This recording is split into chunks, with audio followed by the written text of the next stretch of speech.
Ok, buenas tardes a todos y a todas. Muchas gracias por asistir a la cuarta sesión de las jornadas de reflexión sobre historia urbana y local, organizada por el Semillero de Investigación Geohistorias de la Universidad Industrial de Santander. En esta ocasión nos asociamos con la Asociación Colombiana de Historiadores para hacer la transmisión en vivo y lograr pues una mayor acogida dentro de la comunidad de historiadores y de interesados en temas históricos y en temas de ciencias sociales en general. Hoy tenemos un invitado muy especial, un invitado internacional, el profesor Leandro Lichtmacher, que nos va a hablar sobre historia local. Mi nombre es Vladimir Sánchez, yo soy profesor de la Universidad Industrial de Santander, coordinador del Semillero Geohistorias, coordinador también de los posgrados de la Universidad Industrial de Santander. Antes de darle la palabra al profesor Leandro Lichtmacher, quisiera hacer una breve introducción también de las jornadas y de la Universidad Industrial de Santander, sus posgrados. Bueno. Entonces, estas son las primeras jornadas de reflexión sobre historia urbana y local. Esta es nuestra cuarta sesión, las otras las hemos transmitido por el Facebook de los posgrados de la escuela. Y digamos que surgen como motivación de las inquietudes de los estudiantes de pregrado en historia archivística y de la maestría en historia en torno a temas urbanos acá en Bucaramanga. Bucaramanga, para quienes nos están escuchando de pronto desde otros países de América Latina, es la sexta área metropolitana en la actualidad de Bogotá, localizada al nororiente, con una historia que tiene mucha relación tanto con el mundo andino, cercano a Bogotá, pero también cercana a Cúcuta, al Magdalena Medio, etcétera, y con una larga tradición de pensamiento y de reflexión historiográfica, y en particular sobre la historia urbana. Entonces hemos decidido hacer estas jornadas aprovechando el interés y la elaboración de varios proyectos de investigación que se están haciendo sobre historia urbana de Bucaramanga.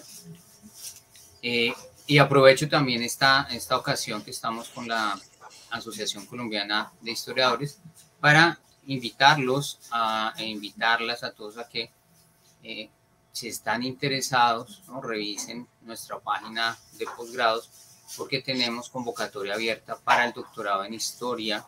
Las matrículas están abiertas hasta el 24 de enero del 2022. Acá les dejo los datos de contacto, pero es muy fácil de entrar con historia.wis.edu.co. Tenemos un doctorado muy joven, pero muy interesante, con posibilidades de financiación, con becas, una planta doctoral muy capacitada, y también está abierta la convocatoria para la maestría en historia, la cohorte 14, este es un programa mucho más consolidado, con una acreditación de alta calidad por 8 años. Los dos programas van a iniciar en febrero del 2022, los dos tienen becas, entonces también es una oportunidad para dar a conocer estos programas, y ojalá pues personas de otras ciudades colombianas, incluso de otros países, puedan acompañarnos, llegar hasta acá, ya que vamos a retornar también a la presencialidad el otro año. Entonces por ahora les quería dar esta información. También aprovecho para comentarles que estamos dentro del Semillero de Historias coordinando junto con el profesor Sebastián Martínez y la profesora Eulalia Hernández Ciro un dossier sobre historia urbana dentro del Anuario de Historia Regional y de las Fronteras, un dossier que tiene que ver sobre historias urbanas de ciudades intermedias de América Latina.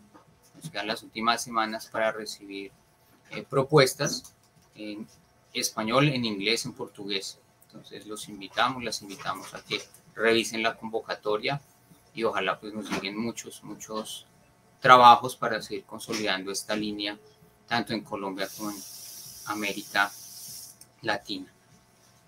Voy a dejar de compartir acá y ahora sí ya vamos a entrar acá en la materia con nuestro invitado, Leandro Littmacher. Entonces, el profesor Leandro Littmacher es historiador de la Universidad Nacional de Tucumán, investigador adjunto del CONICET, ¿no es cierto? Nos tiene mucha tradición, mucha experiencia en el área de la historia local. Nos quiero agradecer de paso, antes de que se me olvide, a la profesora Sofía Brizuela, quien fue la que nos hizo el contacto para poder estar trabajando acá. Entonces, ya espérate un momento. Me perdió, se me ha abierto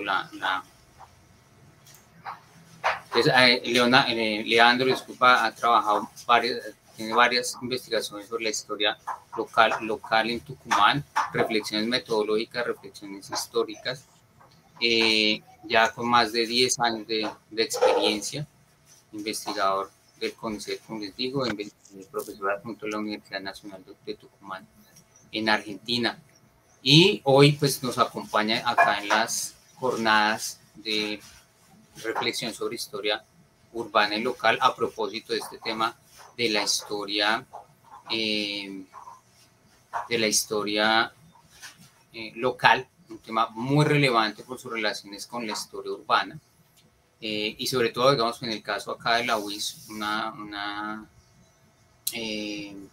tradición sobre la reflexión en historia regional e historia urbana, pero tal vez con menos reflexión metodológica y teórica sobre la historia local, porque para nosotros como semilleros nos llama mucho la atención esa perspectiva que nos trae Leandro.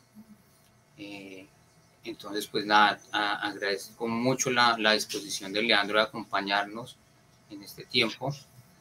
Ya un gran saludo acá desde Bucaramanga, ya para Tucumán. Y Leandro, tienes la palabra, muchísimas gracias. Bueno, muy amable Vladimir, muchas gracias. Voy a compartir también una pantalla para acompañar mi presentación. Yo quisiera, bueno, agradecerte, Vladimir, es para mí un gusto y un honor participar de estas jornadas de reflexión organizadas por el Semillero Geohistorias de la Escuela de Historia de la Universidad Industrial de Santander.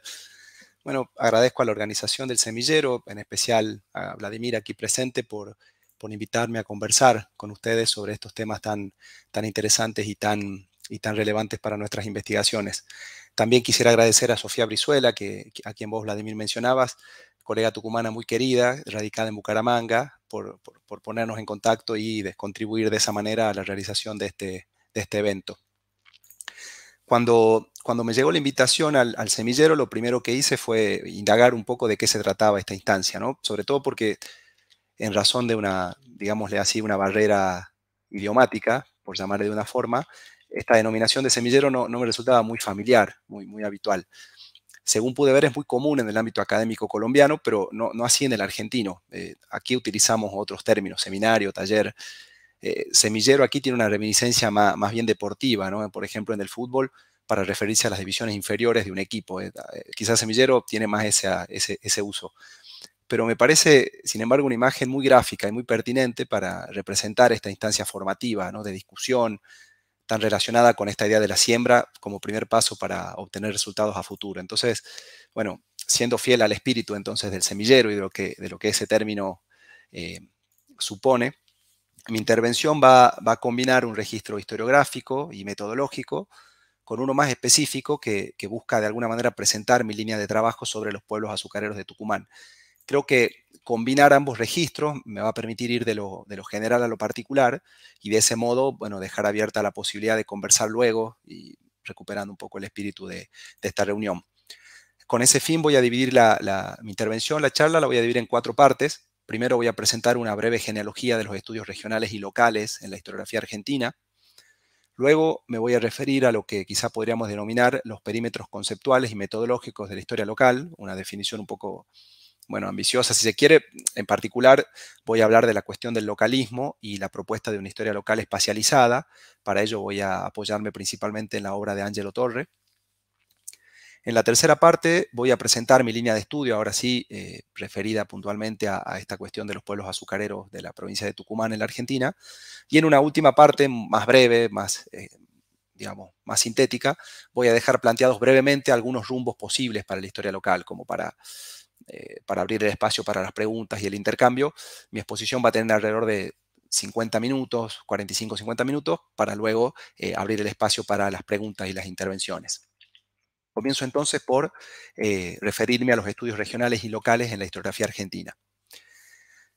Los estudios sobre historia regional se desplegaron en la Argentina durante el proceso de renovación historiográfica que acompaña a la recuperación democrática en 1983, tras la trágica experiencia de la última dictadura militar. La renovación del campo historiográfico se sustenta en un proceso de expansión y de transformación de los centros de investigación y docencia en las universidades de diferentes puntos de la Argentina. Se incorporan allí en la agenda historiográfica nuevos temas, nuevos problemas, y es aquí donde la historia regional encuentra un momento propicio, digamos, para su desarrollo, ¿no? A tono con un proceso que ya se venía desarrollando en otras latitudes. Si uno piensa en México, Brasil o incluso en el ámbito académico colombiano, encuentra que los desarrollos de historia regional quizá eran anteriores a esa fecha de 1983 que uno ubica temporalmente en la Argentina. La línea de trabajo de historia regional se nutre de distintas corrientes de las ciencias sociales que fueron construyendo de alguna manera un derrotero conceptual en los años previos. En ese sentido, los primeros estudios que toman la región como problema no vienen tanto del mundo historiográfico, sino de la mano de un clima político, ideológico, institucional, si se quiere, de la mano de las preocupaciones desarrollistas durante los años 60 y 70 del siglo XX, naturalmente, en el contexto de auge de las teorías de la modernización y la influencia de la Comisión Económica para América Latina, la CEPAL, que tuvo una fuerte influencia en el medio argentino, ¿no? Sobre todo por la presencia de Previs, su director, ¿no? La economía y la sociología, en un afán más bien cuantitativo y de planificación, también inciden en la reflexión sobre lo regional. O sea, hay un clima político-ideológico y hay también un clima, si se quiere, epistemológico que promueve la idea de lo regional, las miradas sobre lo regional. Los años 60 y 70 en la Argentina, bueno, y en toda Latinoamérica, es una etapa de fuertes debates sobre el desarrollo. Básicamente aquí la pregunta es por la funcionalidad de unidades geográficas que vayan por fuera de los límites de las provincias, ¿no? que se piensan como un intento modernizador y de desarrollo concebido a partir de una regionalización del territorio nacional. En ese sentido, las regiones cobran entidad conceptual, como noción, como idea, como concepto, y son parte del imaginario económico y político de esta etapa. Los primeros estudios entonces que piensan la región se forjan desde la sociología y la economía y tienen una característica y es tomar a las regiones como entidades predeterminadas o fijas, ¿no? Ambas disciplinas piensan la región en función de polos de desarrollo que podían ser mensurables a partir de variables como la dimensión geográfica o la densidad poblacional, con lo cual, si bien la región aparecía como un horizonte para el estudio, para la reflexión, se mantenía una mirada un tanto estática y esencialista, digamos, del espacio, ¿no? Y sus perímetros, a veces pensados simplemente como una sumatoria de provincias, ¿no? Para el caso argentino, la provincia como unidad territorial menor a la región. De allí que la historiadora argentina Sandra Fernández, que es una de las referentes en el estudio sobre este tema, les atribuya a estas miradas de los años 60 y 70 sobre todo, lo que ella llama un sesgo territorialista, ¿no? En el sentido de pensar la región como algo dado, como algo inmanente, como algo estático. Si bien hoy reparamos en que esa forma de pensar a la región es reduccionista, estos estudios representan avances en la conceptualización de la región y suponen, digamos, y constituyen un sustrato sobre el que se asientan líneas de investigación posteriores. Y es aquí donde entra este momento más fructífero, digamos, sobre todo historiográficamente hablando, de pensar la región. Al igual que en otros países, en la Argentina, la historia regional tuvo impacto principalmente en la historia económica y social, ¿no? Aquí podríamos identificar algunos trabajos influyentes, algunos hitos. En 1987 se publica en una conocida revista argentina, el anuario de la Universidad del Centro de la provincia de Buenos Aires, de Tandil, un artículo de Eric Van Young, que es un historiador estadounidense especializado en historia colonial mexicana, seguramente muchos de aquí y muchas de aquí lo conocen. Este texto, titulado Haciendo Historia Regional, tuvo una gran influencia y es reconocido como un punto de inflexión en el medio académico argentino. cuyos lazos también, los lazos culturales y académicos con México, ya eran fuertes, digamos, en ese momento, y en la década del 90 se fortalecen a través de distintos programas de posgrado, intercambios académicos diversos, ¿no? El texto de Van Yang, bueno, es bien interesante, es una suerte de manifiesto y punto de partida, ¿no? Acerca de cómo escribir, cómo elaborar, cómo construir una historia regional. Quizá el pasaje más conocido del texto de Eric Van Yang es el que afirma que la región es una hipótesis por demostrar, en el sentido que sus perímetros no son algo dado, sino que deben definirse en el transcurso de la investigación.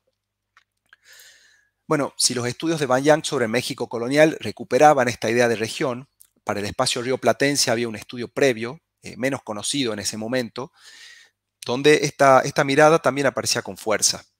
Me refiero a la obra de Carlos Sempat Asadurian, historiador argentino exiliado en México y autor de un estudio muy revelador sobre el sistema de la economía colonial.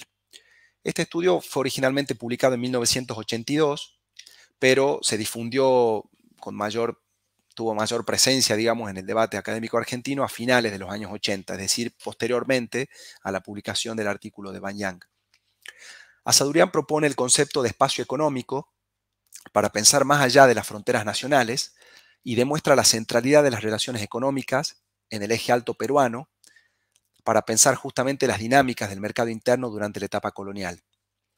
Esta idea, la propuesta de pensar el espacio económico, en este sentido tiene un aire de familia, es similar quizá a la propuesta de Van Yang, plantea una espacialización de las relaciones económicas, es decir, pensar el espacio en función menos de los límites político-administrativos, como puede ser la estructura virreinal, digamos, colonial, y ponderar las redes de relaciones que lo componen, los circuitos mercantiles, los subsistemas económicos que lo estructuran, con lo cual los límites administrativos se desdibujan en la propuesta del libro de Asadurian, para dar paso a una mirada más abstracta, digamos, si se quiere, y más compleja de lo regional. En ese sentido, podríamos decir que el principal legado de estas miradas, de estos dos textos, si se quiere, paradigmáticos para pensar la historia regional en la Argentina y en Latinoamérica en general, el principal legado es la posibilidad de pensar las regiones a partir de relaciones sociales en un tiempo y un espacio determinados, ¿no? Quitándoles cualquier componente esencialista o predeterminado, atendiendo a sus variaciones a lo largo del tiempo. Hay entonces un interés en reflexionar sobre lo regional como categoría social espacializada y flexible, ¿no? Como plantea Sandra Fernández, a quien citaba recién, la relevancia del concepto deriva paradójicamente, hay una paradoja aquí, que la relevancia del concepto deriva de reconocer su artificialidad, es decir, de pensar cómo debe ser construida los perímetros, los límites, cómo debe ser, es parte del proceso de investigación. Ahora, ¿cómo se inserta la historia regional en los relatos sobre el pasado argentino y latinoamericano, ¿no? En general? Si me guío de la trayectoria en la República Argentina, podríamos decir que la historia regional propone desde un comienzo un modelo explicativo cuya potencialidad reside en su capacidad interpretativa, ¿no? Básicamente en su posibilidad de poner en diálogo experiencias particulares con procesos generales, pero no tanto pensando en confirmarlos, sino más bien para ponerlos en cuestión, ¿no? Para repensarlos, para reinterpretarlos. En ese sentido, cada análisis regional genera evidencias de su especificidad, con lo cual las interpretaciones macro, digamos, se enriquecen y básicamente la propuesta de la historia regional busca alejarse de las historias generales, entre comillas, ¿no? Para las cuales las partes son una sumatoria de experiencias o reflejos de los procesos mayores.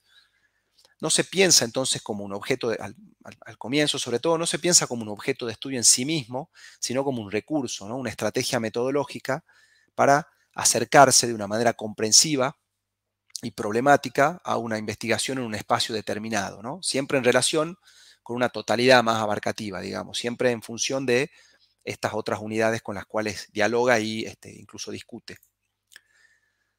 En ese sentido, en el caso argentino, la historiografía regional se plantea desde el comienzo como una revisión crítica de lo que podríamos denominar un relato nacional teñido por una tónica homogeneizante, digamos, ¿no? Que pasaba por alto la diversidad, los contrastes del territorio argentino, las distintas realidades y situaciones que se daban cita en ese contexto. En ese sentido, hay una visión homogeneizante, digamos, y en un punto centralista de la historiografía, que tiene una larga presencia en la construcción de interpretaciones sobre el pasado argentino, atenta a procesos, actores y cronologías que estaban más asociados al Estado central, ¿no?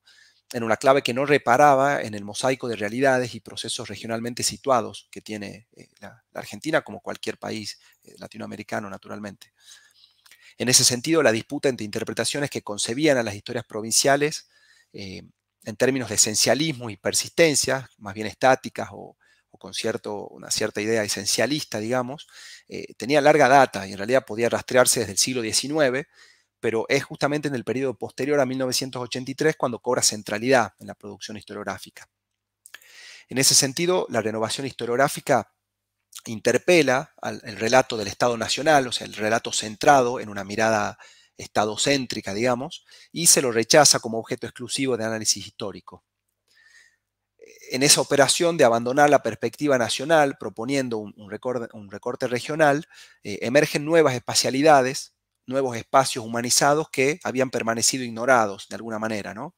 Y ahora se instituían como una forma de complejizar la realidad histórica y también repensar la construcción uniforme y centralista del Estado nacional, ¿no? Y aquí hay una confluencia de distintos grupos de investigación. Luego del 83, como les decía, hay un florecimiento de múltiples núcleos y grupos de trabajo en universidades radicadas a lo largo y a lo ancho de territorio argentino. Y hay distintos grupos de investigación que incluyen trabajos de corte regional en estos programas renovados de estudios, ¿no? Los ejemplos son diversos y múltiples. Podría mencionar algunos nada más, pero hay varios que dejaría fuera. Los casos de Rosario, por ejemplo, en la obra de Marta Bonaudo y Sandra Fernández, entre otras colegas. En el caso de la Universidad de Tucumán, con los aportes de María Celia Bravo y Daniel Campi. En el caso de la Universidad de Cuyo, con Jorge Balán y Rodolfo Richard Jorba. U otro caso, el de la Universidad de Comahue, radicada en la Patagonia, al sur de la Argentina, que quizá quien lo representa más cabalmente es Susana Bandieri, ¿no? A los estudios regionales en ese centro universitario. Justamente en el caso de Susana Bandieri me voy a detener brevemente para tomar como ejemplo para que uno pueda dimensionar y ponderar cuáles son los aportes y las discusiones que se plasman en un estudio en concreto de historia regional, ¿no? Bandieri estudia la región andina de la Patagonia. Bueno, cuando les hablo de Patagonia, imagino se ubican geográficamente, hablamos de la región sur de la Argentina. Ella analiza la región andina, es decir, la región cordillerana. Sus investigaciones se inician en la década de 1980 y es de alguna manera una de las pioneras en este campo de estudios. Entre las premisas que Bandieri cuestiona en su obra se encuentra la que sostiene que la unificación política, digamos, ¿no? que acompaña el proceso de consolidación del Estado argentino durante el último tercio del siglo XIX, había derivado de una unificación económica plena, ¿no? O sea, discute la correlación entre ambos fenómenos, que planteaba de alguna manera una integración de las diferentes zonas de la Argentina en una unificación económica, en un mercado nacional, ¿no? Esta hipótesis, digamos, que Bandieri discute, soslayaba las lógicas que escapaban a ese mercado interno en conformación, digamos, a esa economía con ciertos rasgos nacionales que comenzaba a perfilarse, y que también otra de las hipótesis que daba vueltas en esta interpretación, digamos, más homogenizante, es que la economía argentina tiene una orientación eminentemente o exclusivamente quizá atlántica, es decir, orientada en torno al eje atlántico costero, no el cordillerano, sino el costero, digamos, que abarca incluso a la región patagónica también. En ese sentido, los trabajos de Bandieri revelan las formas de interacción y los lazos comerciales entre la región andina de ambos lados de la cordillera, es decir, piensa tanto los lazos de los circuitos argentinos como chilenos. Aquí encuentra una complementariedad entre las producciones de ambos espacios y demuestra de esa manera también que los circuitos mercantiles se integran muy tardíamente al mercado nacional, es decir, circuitos que funcionaban en mutua interrelación, trascendiendo incluso los límites del Estado-Nación con Argentina y Chile, se integran muy tardíamente al mercado nacional argentino, ¿no? En el caso de la Patagonia.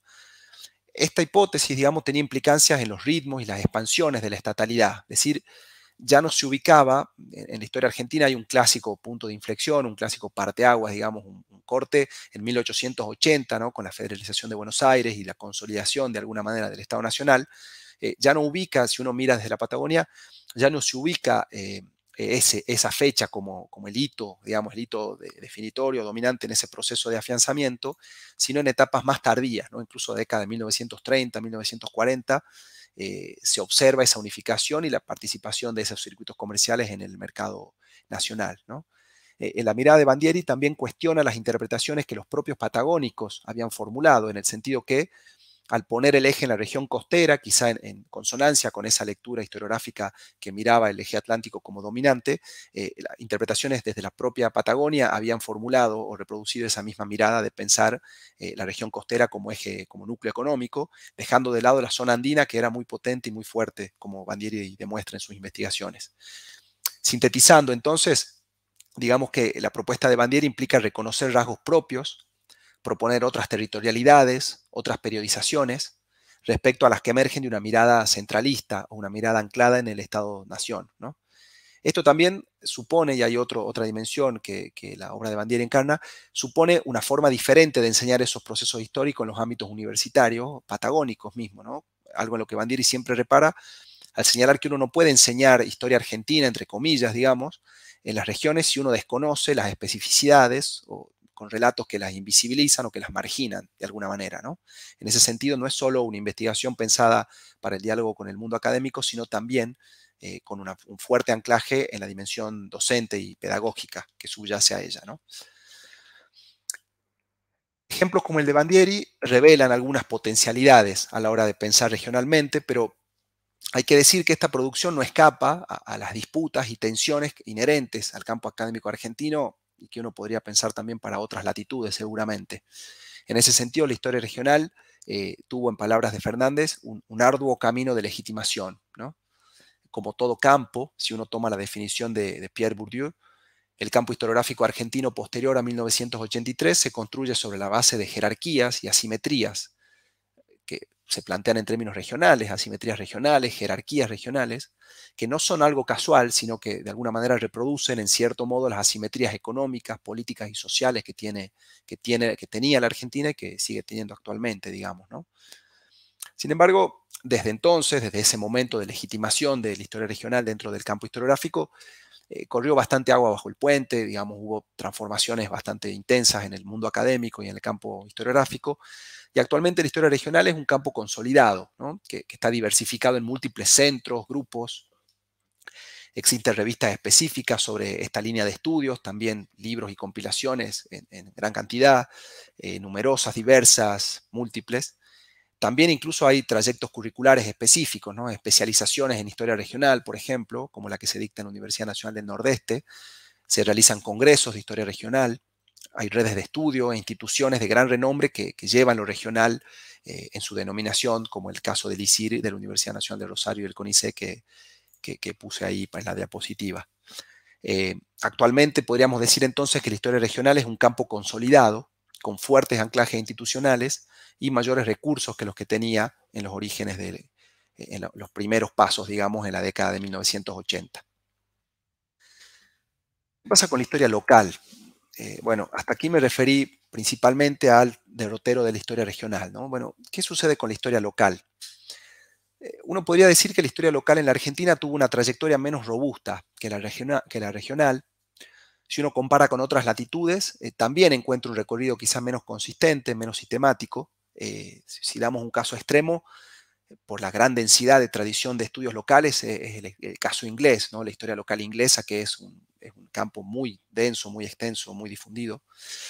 Pero también la historia local tiene una fuerte impronta en la historiografía española, por ejemplo, incluso en países latinoamericanos, como el caso mexicano que ya mencionaba, o el caso colombiano, ¿no? que ustedes conocen mejor que yo seguramente, y que tiene en la historia local un foco y un núcleo de estudios bastante consolidado.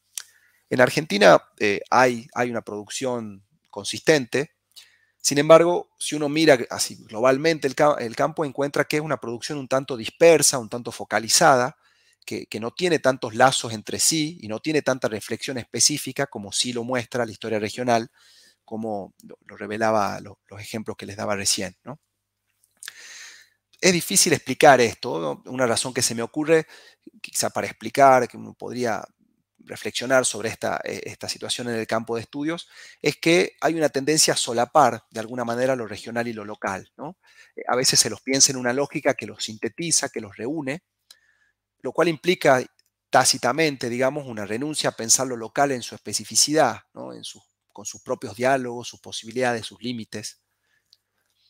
Hay sostenidos esfuerzos de reflexión sobre historia regional y que también aluden a lo local, pero incluso en estas mismas instancias que les mencionaba previamente, en los congresos de historia regional y local o publicaciones, a veces lo local se piensa muchas veces secundando de alguna manera lo regional, ¿no? Como una especie de subcampo, una derivación de aquella, ¿no? Ha sido habitual la tendencia a pensarlas entonces en conjunto, lo cual naturalmente no es algo azaroso, no es casual, se asienta en un bagaje compartido que tiene que ver con distintas razones, ¿no? La preocupación por el espacio, que ya me voy a referir luego, el juego de escalas, la crítica al centralismo historiográfico que les mencionaba, digamos, las razones son diversas y varias, pero es algo de lo cual uno puede seguir reflexionando y uno podría seguir pensando, ¿no? En ese sentido, venimos reflexionando sobre este tema en algunas publicaciones recientes con una colega de la Universidad de Buenos Aires, Andrea Andújar, que creo que y postulamos que es una pregunta que vale la pena hacerse respecto a no solo al campo historiográfico argentino, sino a otros países, ¿no? En qué medida lo regional y lo local tendieron a solaparse o a pensarse en conjunto y qué implicancias tuvo ello a la hora de definir ambos campos, ¿no? Sin embargo, si uno ensaya una mirada global sobre la producción, encuentra trabajos muy sugerentes en clave local, ¿no? Producidos sobre todo en las 2 últimas décadas, digamos. Si tenemos que ubicar temporalmente, es básicamente con el cambio de siglo donde la historia local empieza a cobrar más carnadura y más potencia analítica, ¿no? En el campo de la historia política podemos destacar, por ejemplo, los estudios sobre el espacio rural rioplatense durante la segunda mitad del siglo XIX. Pienso, por ejemplo, en las miradas de Raúl Fradkin o José Mateo como dos ejemplos de esta mirada localizadas sobre la política en el espacio rural rioplatense. Estos estudios permitieron repensar las formas de construcción de los liderazgos políticos en ese espacio, ¿no? Básicamente plantean un anclaje entre liderazgos políticos con relaciones sociales determinadas, el rol de los estancieros, de los labradores, tiene una impronta social muy fuerte esa historia política, digamos, y construyen una imagen mucho más compleja del comportamiento político de la sociedad rural, ¿no? En ese sentido, los aportes de Fradkin, Mateo, entre otros, fructificaron en ese sentido. Otra línea, si uno piensa en clave política, si seguimos pensando en clave política, que es aparte mi campo, digamos, mi línea más de especialización, otra línea fructífera de estudios localizados es la referida a los partidos en la primera mitad del siglo XX. Aquí, si uno tiene que destacar una de las vertientes, son las miradas sobre el Partido Socialista, ¿no? Que tiene una producción historiográfica sostenida y muy dinámica en los últimos años, sobre todo en estas 2 últimas décadas. Básicamente, ¿qué es lo que plantean los estudios sobre el socialismo? Se radicaron los estudios localizados, ¿no? Sobre el socialismo, se anclaron en ciudades del interior de la provincia de Buenos Aires, principalmente, pero también a otras provincias de la región pampeana, que es la zona de mayor influencia del socialismo. Y básicamente lo que problematizaron fueron conceptos arraigados en interpretaciones macro, digamos, sobre el socialismo, ¿no? Principalmente estoy pensando en los estudios sobre el espacio capitalino, sobre la capital federal, la ciudad de Buenos Aires, que trasladaban sus conclusiones al resto del país. En ese sentido, una de las premisas de las miradas locales sobre el socialismo fue revisar las interpretaciones sobre la organización interna del partido, sobre las prácticas proselitistas, las campañas, en términos más generales, lo que podríamos denominar la construcción de una cultura política propia en espacios distantes de la ciudad de Buenos Aires. Aquí lo que muestra la producción historiográfica es cómo la idea de un partido centralizado, ¿no? Que incluso los propios socialistas se representaban a sí mismos de esa manera, y la historiografía sobre el socialismo replicó una mirada semejante, un partido centralizado, ¿no? Con una doctrina consolidada, con una plataforma ideológica sistematizada, digamos, y más o menos definida. Si uno mira también las prácticas, se asociaba el socialismo con una práctica modernizante de la política, ¿no? que se diferenciaba, por ejemplo, de los partidos mayoritarios de la Argentina en ese momento, ¿no? En la primera mitad del 20 hasta la llegada del peronismo, radicales, conservadores. Si uno traslada la mirada hacia espacios locales y se aleja geográficamente de Buenos Aires, encuentra que las prácticas del socialismo se parecían bastante a las de los demás partidos, a la vez que las directivas de los organismos centrales no eran muy observadas, había siempre un margen de autonomía y de acción para las dirigencias locales, con lo cual esa idea, digamos, de un partido modernizante, centralizado, cuando uno mira localmente, se matiza y se pone en cuestión, y es un poco lo que la producción historiográfica localizada sobre el socialismo planteó, ¿no? En el campo de la historia social, uno de los terrenos más dinámicos de la historia local fueron los estudios sobre las comunidades laborales. Aquí las comunidades laborales estuvieron ligadas a diferentes actividades económicas, ¿no? Pienso, por ejemplo, en la actividad en el mundo ferroviario, ¿no? En la actividad ferroviaria, en la actividad azucarera, en los campamentos petroleros de la Patagonia o de otras regiones, la actividad metalúrgica, emplazada en diferentes regiones de la Argentina, ¿no? Es decir, diversa. Acá la geografía es muy diversa. Entre estas investigaciones yo podría destacar, sobre comunidades laborales, podría destacar la de Mirta Lobato sobre la localidad bonaerense de Berisso. La investigación de Lobato es una investigación de largo aliento que se inicia en la década de 1990 y que esta historiadora argentina sigue desarrollando hasta la actualidad. Para el público familiarizado con la historia argentina, quizá Berisso le suene por estar asociado al nacimiento del peronismo, ¿no? En las movilizaciones populares del 17 de octubre del 45.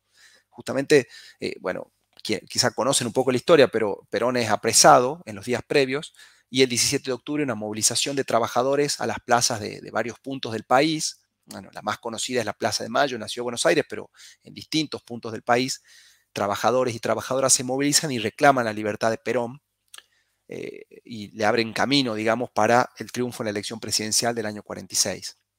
Con lo cual, el 17 de octubre del 45 se suele reconocer como el nacimiento del peronismo, simbólicamente, digamos, es como el nacimiento del peronismo. Bueno, ¿por qué interesa Berisso en ese sentido? Porque desde Berisso parten algunas de las columnas más representativas, digamos. Berisso tiene un rol protagónico, digamos, en la agitación y la movilización obrera que culmina en esos eventos, ¿no? Pero quizá el 17 de octubre puede ser un disparador de alguna manera, está presente en la investigación de Lobato, pero va mucho más allá, ¿no? Su mirada sobre ese evento quizá importante en la vida comunitaria, en la historia de Berisso, es un disparador, pero la lectura de Lobato va mucho más allá. ¿Por qué resaltar, digamos, su investigación? Básicamente porque piensa el proceso de construcción de una comunidad que se remonta a la llegada de la inmigración ultramarina de fines del siglo XIX, digamos, el gran aluvión inmigratorio que tiene la Argentina desde fines del siglo XIX.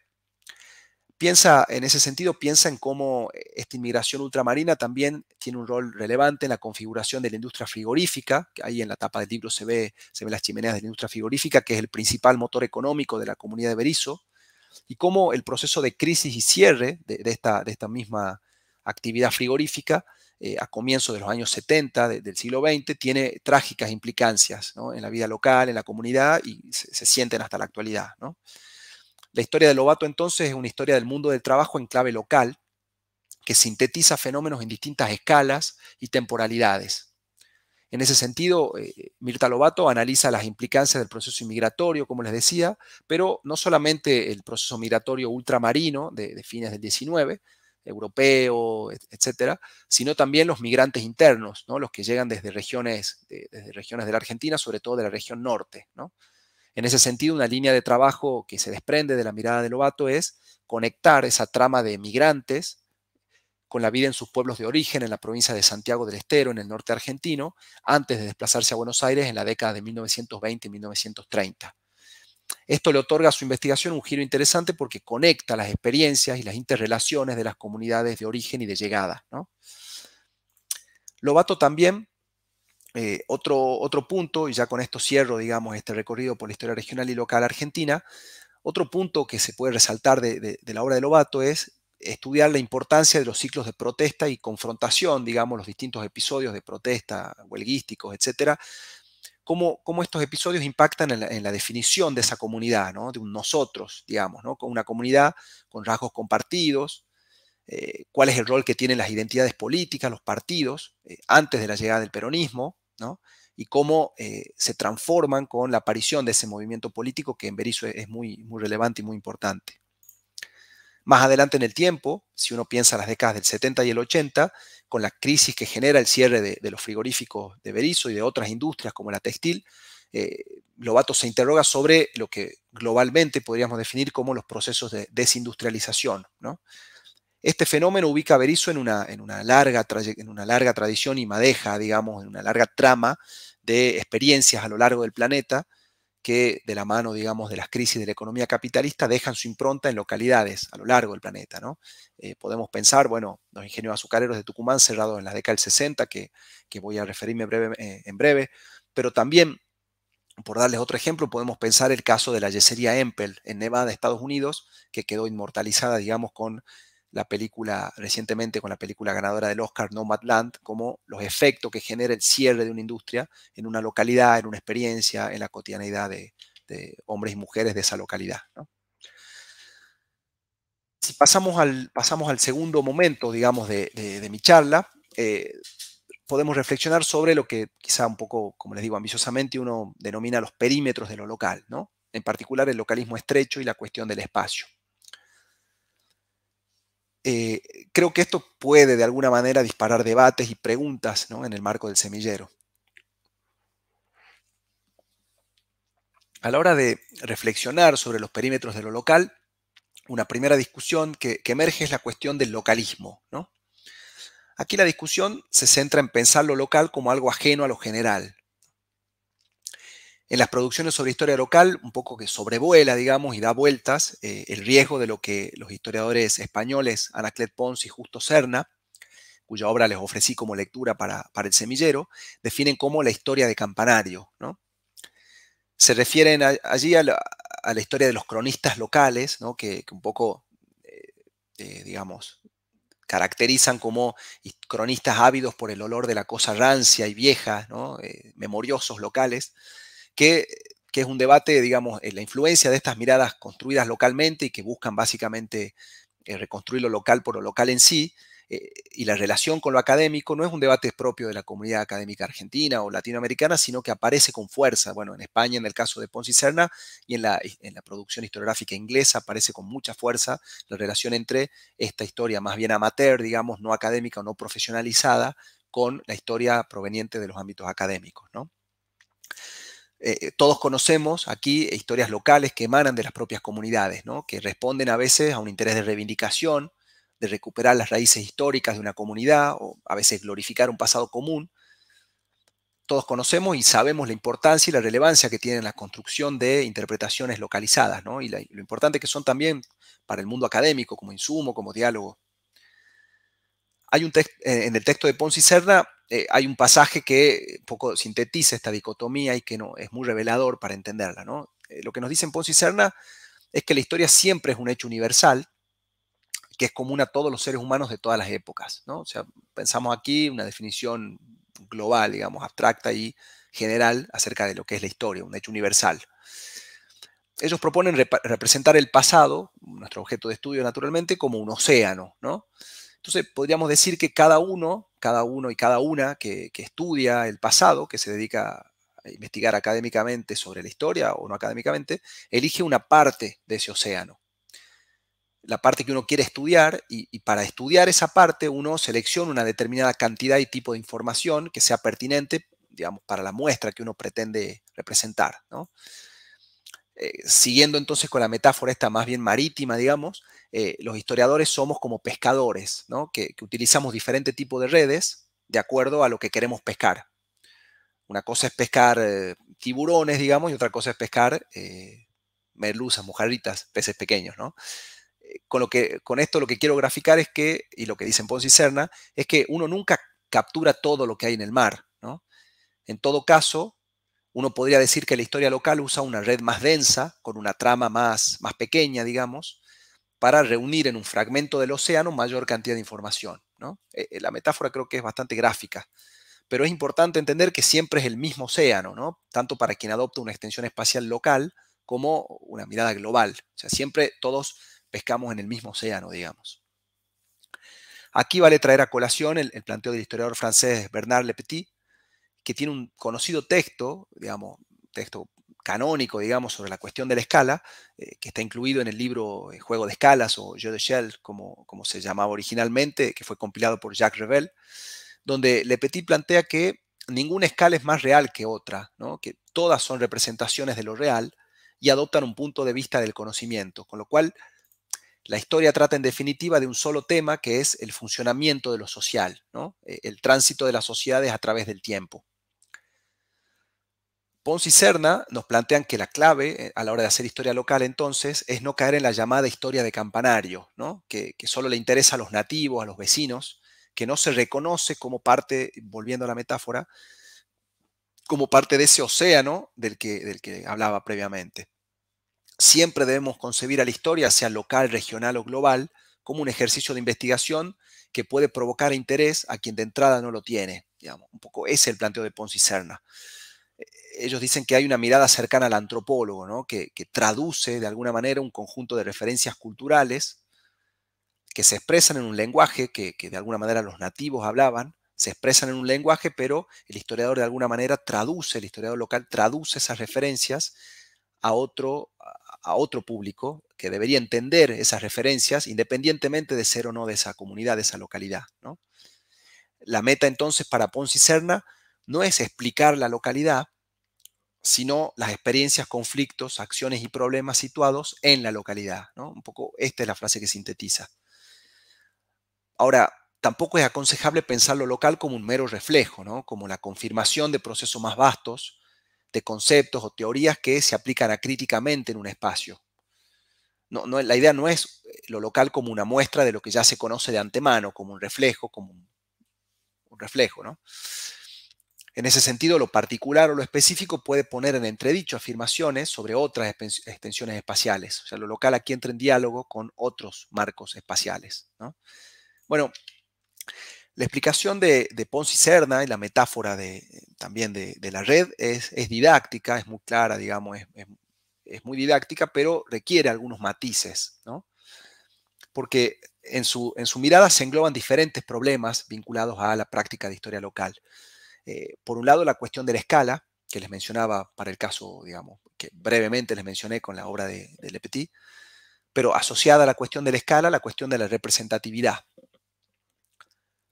Esto remite a la posibilidad de pensar y de oponer, de alguna manera, las conclusiones que resultan de un análisis sobre una escala particular con los obtenidos en otra escala, ¿no?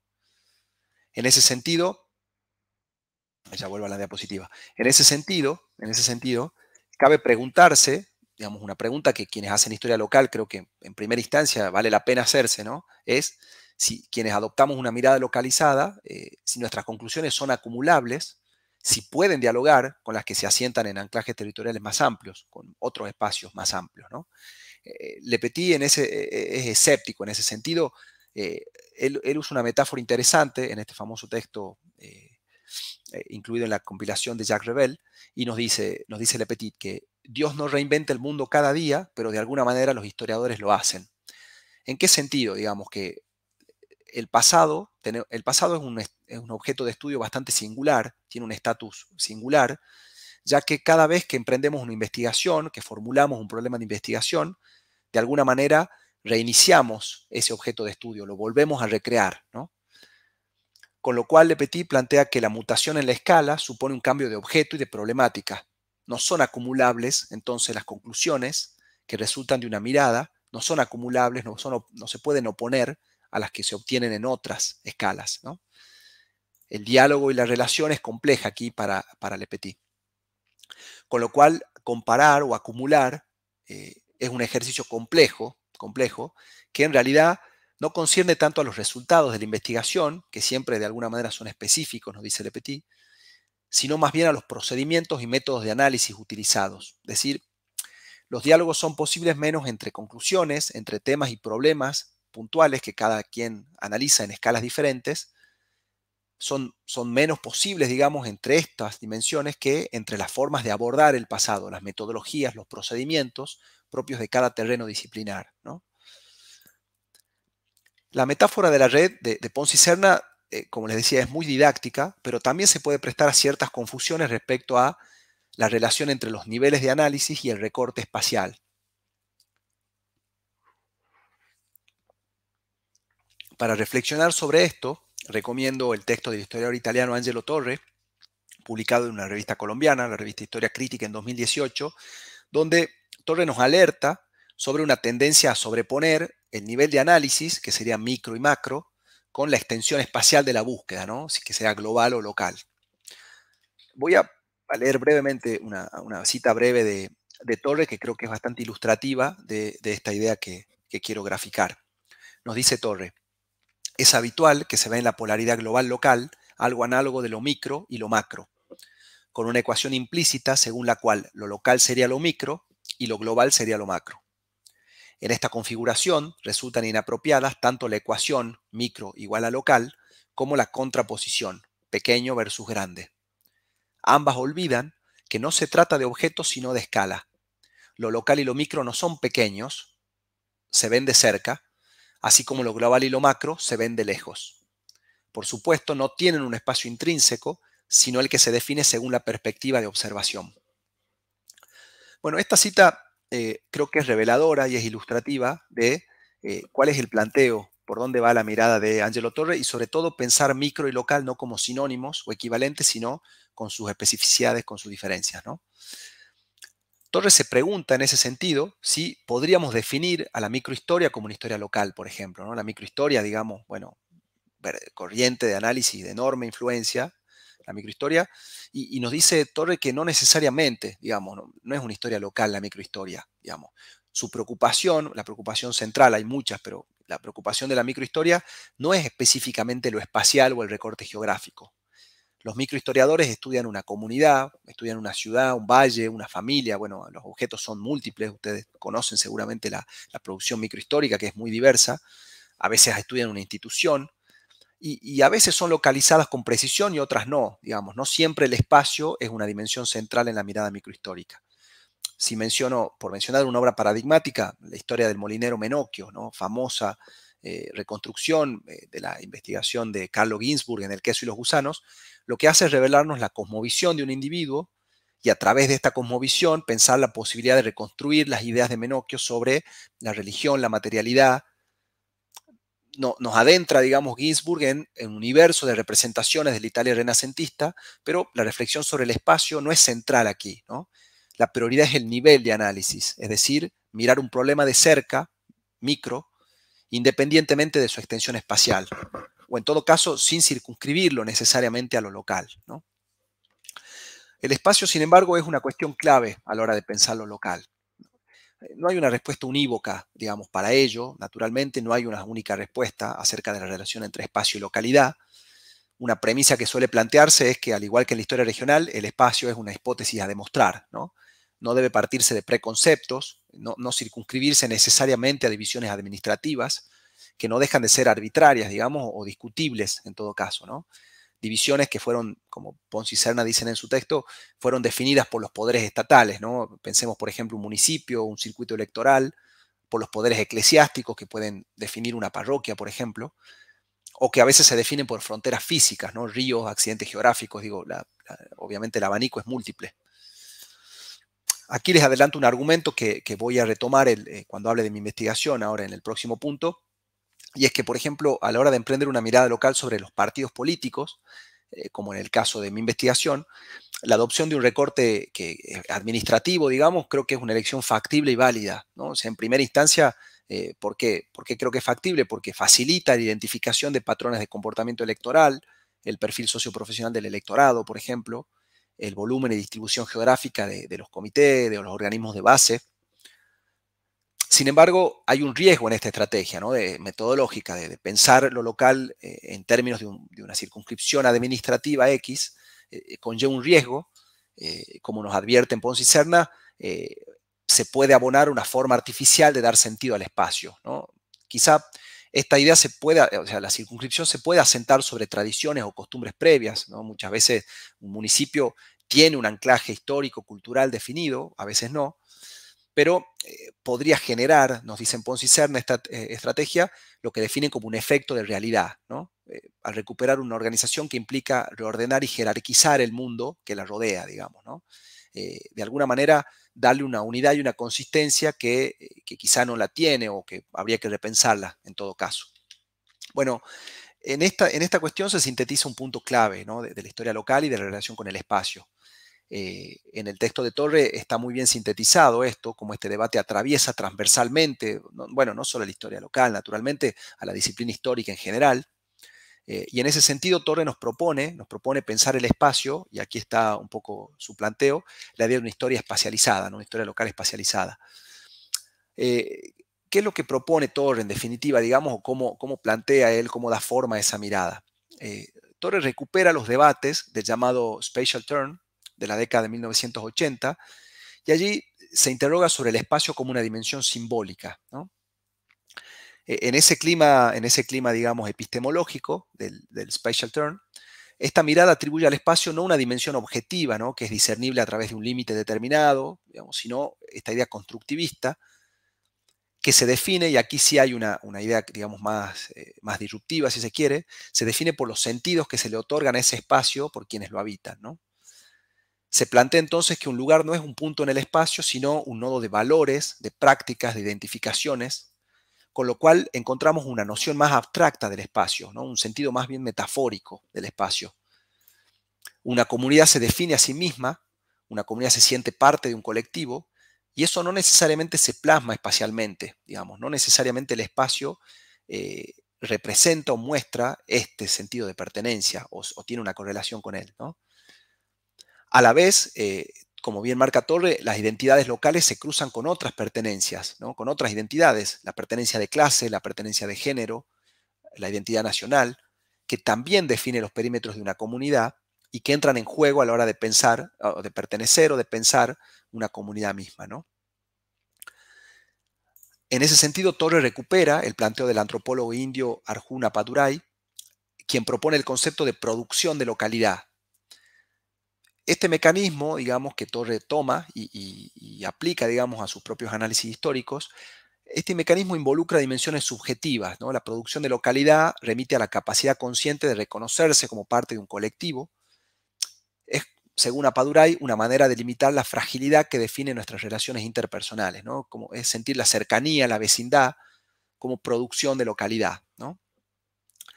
Bueno, ustedes se estarán preguntando cómo hacer para estudiar esto, ¿no? O sea, cuáles son los desafíos metodológicos que implica adoptar esta perspectiva. Cómo recuperar esos valores, esa pertenencia desde nuestras investigaciones que muchas veces, digamos, remiten a sujetos muy lejanos en el tiempo, cuyas percepciones y experiencias son difíciles de abordar, ¿no? Otra pregunta que deriva de esto es dónde establecemos en definitiva el límite o el recorte para analizar una comunidad determinada, digamos, si es simbólico o cultural, digamos, dónde está ese límite en términos prácticos, no metodológicamente hablando. Pero lo interesante de pensar lo local en esa clave es que creo nos ayuda a problematizar el espacio, ¿no? A no dar por sentado nuestro recorte, a tomarlo en un sentido, como les decía, constructivista, que va definiendo sus perímetros a lo largo de la investigación, ¿no? No va predefinido, no va esencialmente definido, sino se va reformulando, se va adaptando de acuerdo a nuestras preguntas, a nuestra perspectiva. En ese sentido, la propuesta de Torre no toma la mirada esta más cultural, digamos, y simbólica del espacio plasmada en el Spatial Turn, ya que nos invita a Torre a pensar lo que él llama una historia local espacializada, ¿no? Que toma en cuenta las dimensiones subjetivas, pero no pierde de vista el espacio concreto, el espacio vívido, el espacio denso de prácticas que definen una pertenencia y que nos permiten poner en relación las distintas esferas, ¿no? Lo social, lo político, lo cultural. Bueno, algunos de estos dilemas, que quizá a vuelo de pájaro y rápidamente les fui presentando, aparecieron en mis investigaciones y es por ello que creo que vale la pena ahora referirme a las mismas, ¿no? Bueno, en el trabajo que también les ofrecí de bibliografía, propongo un registro desde lo que aquí, digamos, en general denominamos la cocina de la investigación, ¿no? No sé si es una metáfora o una expresión que les resulte familiar, pero en Argentina se usa seguido para referirse a la acción de mirar desde dentro, la construcción del objeto, la formulación de interrogantes, sus revisiones, ¿no? Un ejercicio, digamos, como la cocina, ¿no? Ponerse en la cocina de cómo uno fue mezclando los ingredientes, las distintas fórmulas para llegar a algo. Esto implica también, y hablando, digamos, con franqueza, reconocer las confusiones, reconocer los obstáculos, que tiene el camino de la investigación, ¿no? Cómo uno va recalculando, como si fuese un GPS, digamos, va recalculando, ¿no?, el rumbo a medida que aparecen nuevas evidencias, que aparecen lecturas, influencias, que aparecen distintos accidentes o cambios en nuestra agenda de investigación, digamos, ¿no?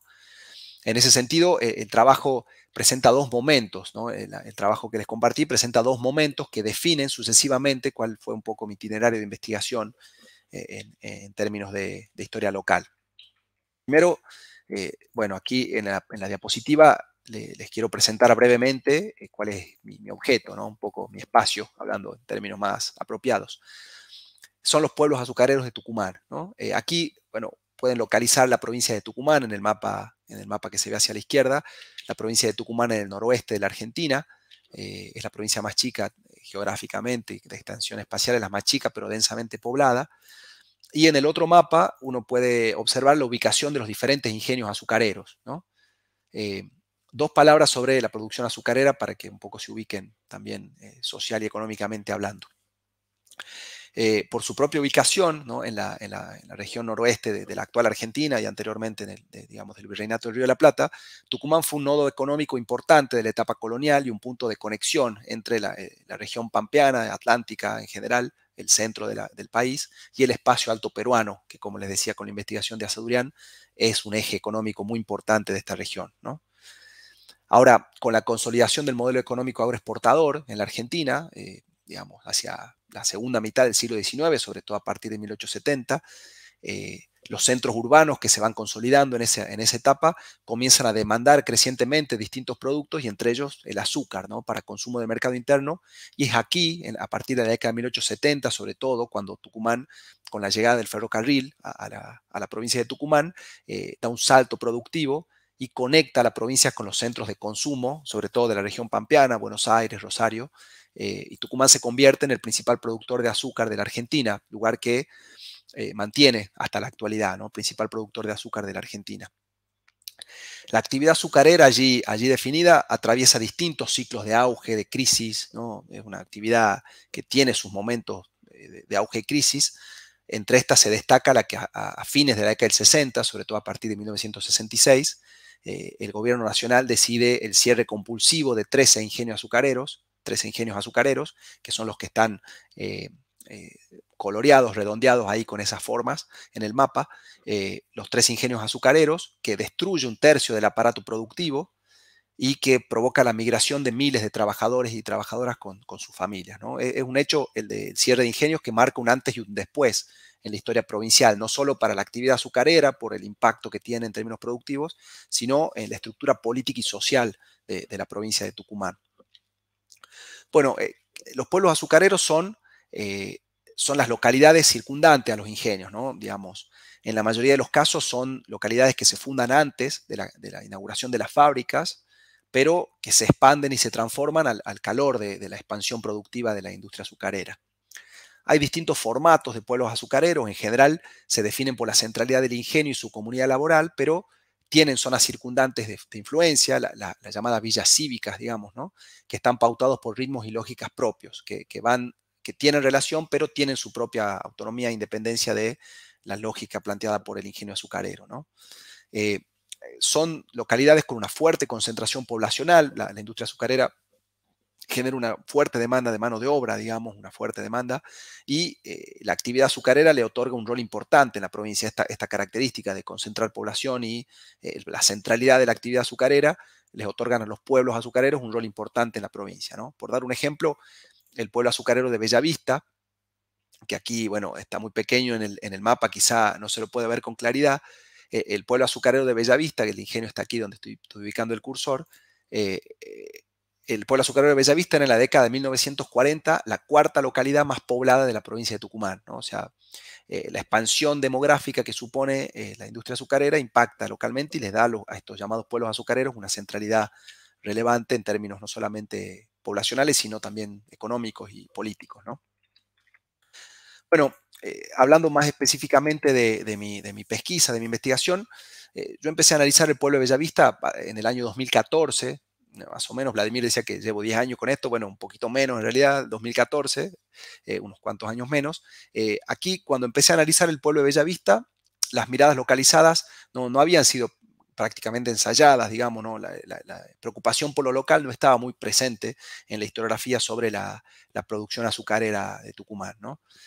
Como les decía, mi especialidad es la historia política, principalmente los partidos, las campañas, las elecciones, durante la primera mitad del siglo XX, ¿no? Sobre todo entre las décadas de 1930 y 1960. Sobre ese periodo yo elaboré mi tesis doctoral previo a esta línea de trabajo, digamos, en el año 2012. Mi tesis doctoral trataba sobre la política en Tucumán durante el primer peronismo, ¿no? Entre el 43 y el 55. En ese marco, digamos, ¿por qué interrogarse por Bellavista? Digamos, ¿por qué estudiar esta localidad? Bueno, la vía de entrada fue el análisis de un organismo de base partidario, ¿no? El Centro Social y Político de la Unión Cívica Radical, a que también llamamos radicalismo acá en Argentina, y que es un partido fundado a fines del siglo XIX, ¿no? El primer partido de masas, digamos, quizá de la Argentina, que gobierna, tiene su primer mandato, su primera presidencia entre 1916 y 1930, su líder histórico, digamos, en ese momento es Hipólito Yrigoyen, ¿no? El radicalismo fue el actor político, el partido más popular, mayoritario, digamos, de la Argentina hasta la llegada del peronismo a mediados de los años 40. Mi interés por el radicalismo o por la Bellavista se orienta primero al estudio del centro, este que les decía, un centro social y político en la localidad. Este centro fue creado en la etapa final del gobierno peronista, en 1954, digamos, un año antes que el golpe de Estado lo desplace del poder, y se mantiene en funcionamiento este centro partidario hasta comienzos de la década del 60. Acá mi pregunta básicamente recuperaba el problema del partido, ¿no? La investigación sobre el partido en una clave sociológica y desde el estudio de las organizaciones partidarias. Ahí me interrogaba sobre la relación entre la dirigencia de base y las cúpulas, las formas de proselitismo, ¿no? La articulación con la comunidad, también el peso del patronazgo en la construcción de lealtades políticas y liderazgos. Aquí mi idea, digamos, lo que surcaba un poco a este abordaje es retomar un viejo debate, un viejo tópico en el estudio del radicalismo, que es el estudio de la sociabilidad partidaria durante la etapa de expansión y conquista del poder hasta la década del 30, ¿no? Como les decía, el radicalismo llega al poder en 1916 a nivel nacional y esa etapa de auge y expansión es la que más se había estudiado, ¿no? Aquí el predominio era de una mirada más bien urbana, ¿no? Una mirada urbana, sobre todo metropolitana, centrada en la capital federal, que yo buscaba contrastar o poner en discusión desde una localidad agroindustrial, ¿no? Con las características que les decía de los pueblos azucareros, en una etapa donde los radicales no tienen el control del Estado y en la que buscan sobre todo reconstruir el partido luego de la crisis que les provoca la llegada del peronismo al poder. El desenlace, digamos, de este proceso es el regreso al poder del radicalismo en 1958, pero ese retorno del radicalismo al poder es fruto de un pacto entre el líder radical de ese momento, Arturo Frondizi, y Juan Domingo Perón, que estaba exiliado y que pactan el apoyo de Perón a la fórmula frondicista, ¿no? ¿Por qué pensar estos problemas desde Bellavista, ¿no? Yo creo que era estimulante pensarlo por varios motivos.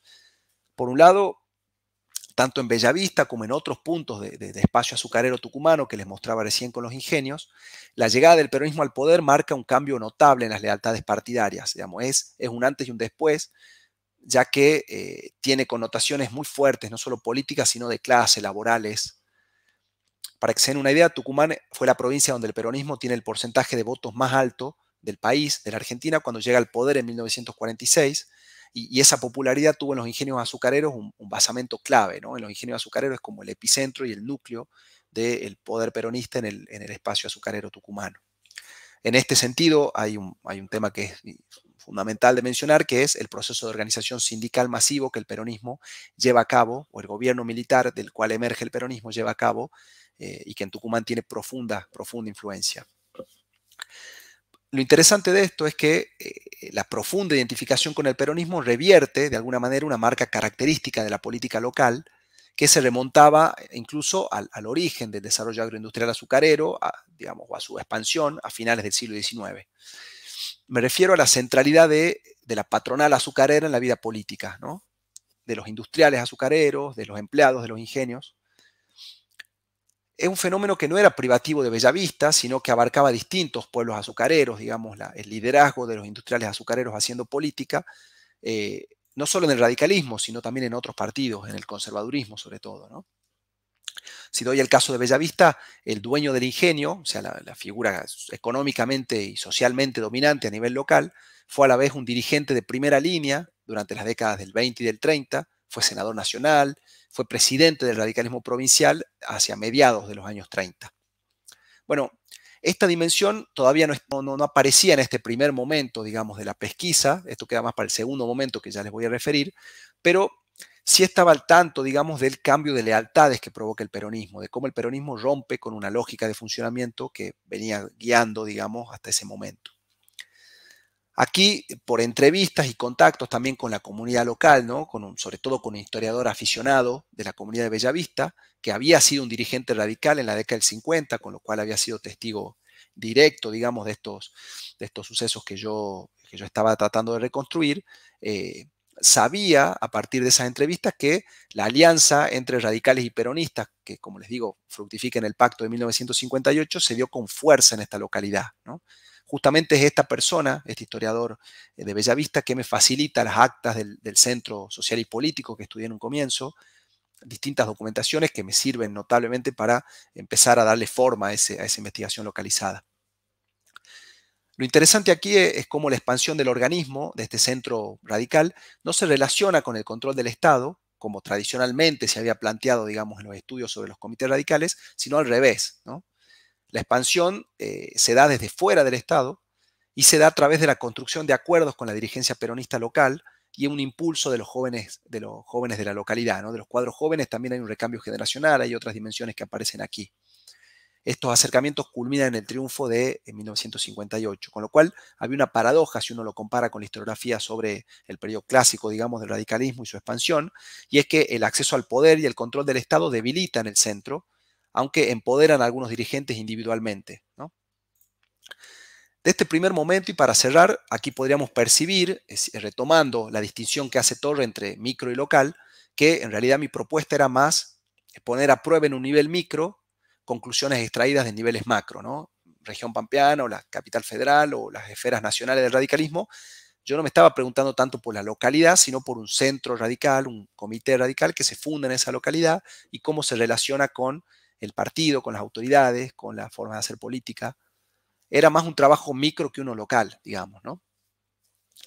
Bueno, en el segundo momento de la investigación, aquí el ejercicio de localización, digamos, se perfila con más fuerza. Aquí también es importante el cruce de miradas, ¿no? Con colegas de mi equipo, Florencia Gutiérrez y Lucía Santos Lepera en este momento, que incorporan a esta reconstrucción nuevas variables, nuevas informaciones, con otras especialidades, digamos, sindicalismo, mundo del trabajo, Iglesia Católica, que no eran tanto de la historia política partidaria como yo venía realizando, ¿no? Aquí un primer paso es modificar el recorte temporal, ¿no? Irse más atrás en el tiempo para mirar esa transición de los gobiernos radicales de los años 30 hacia el peronismo. Aquí emergen problemas que ya aparecen más, que emanan del terreno de alguna manera, que ya no obedecen tanto a las agendas macro con las cuales yo dialogaba en un comienzo, ¿no? Aquí también reunir un bagaje más amplio de información plantea nuevos interrogantes, ¿no? Que no eran originalmente los que uno había pensado. Acá cobran centralidad los cruces entre las dimensiones sociales y políticas que definen las redes partidarias, el proceso de organización sindical que les mencionaba, cómo impacta, digamos, la creación del Sindicato de Trabajadores en 1944, y la pregunta que originalmente había motorizado el interés sobre Bellavista, que era cómo el primer peronismo rompe con una tradición política previa, ¿no?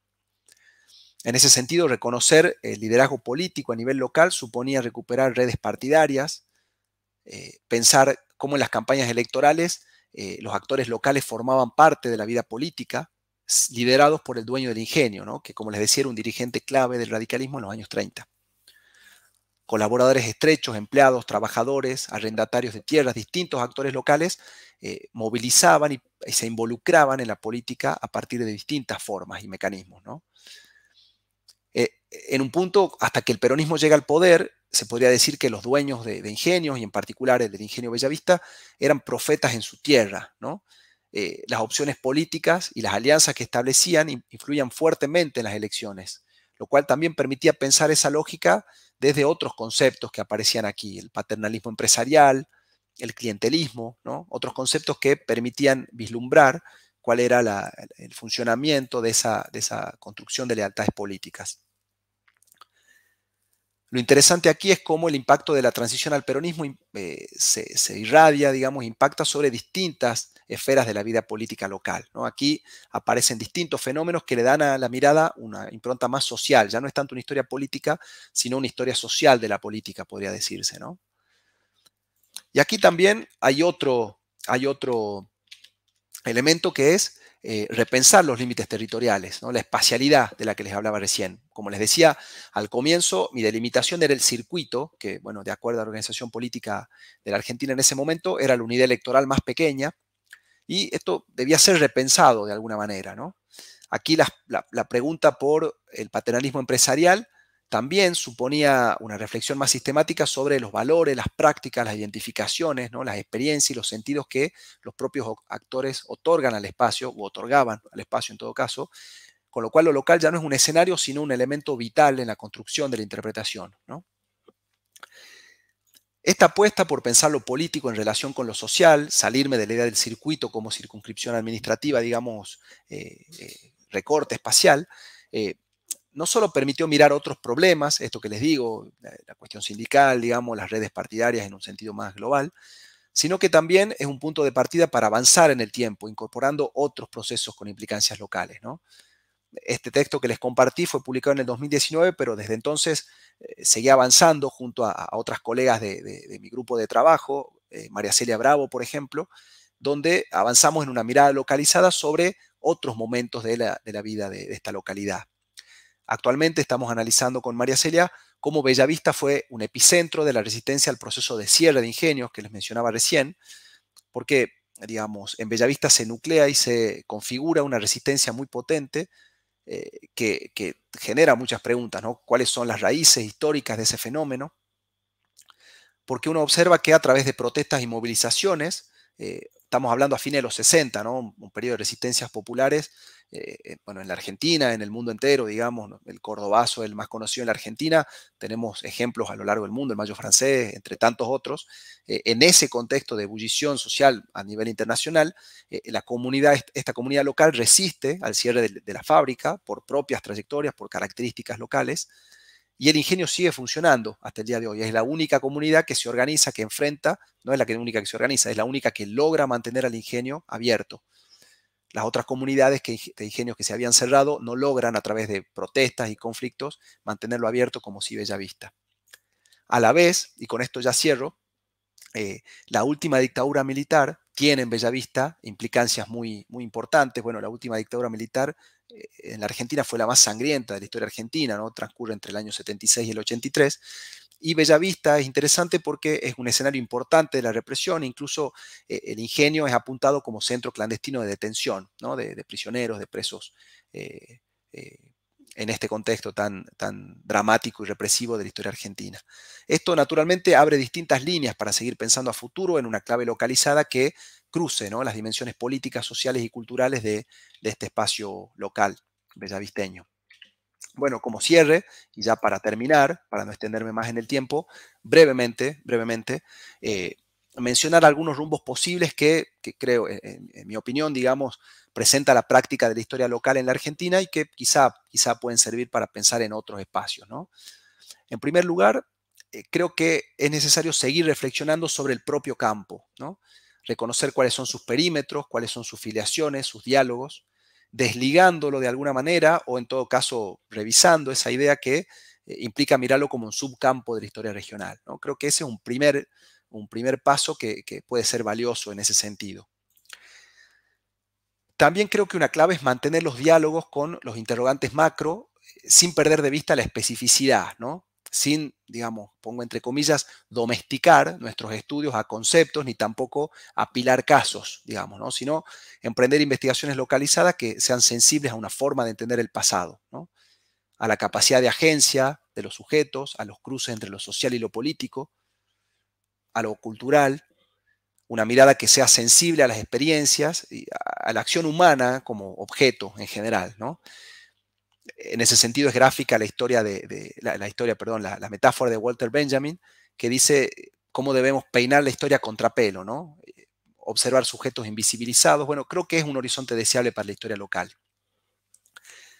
En ese doble juego entre lo específico y lo general, digamos, en la posibilidad de reflexionar sobre la representatividad de las miradas localizadas, creo, se sintetiza un dilema que atraviesa este campo de estudios, ¿no?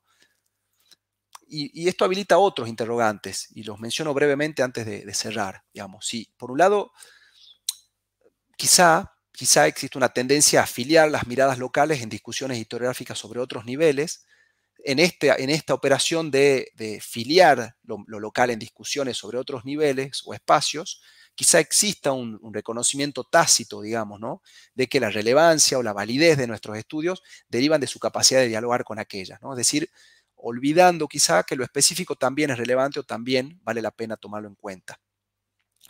También preguntarse si el diálogo con otros espacios o con otros niveles quizás supone asumir una cierta jerarquía, ¿no? Entre algo, como si algo fuese central y periférico, si algo fuese generalizable, digamos, o específico, ¿no? Hay distintas cuestiones que quizá uno podría preguntarse a la hora de emprender una mirada localizada.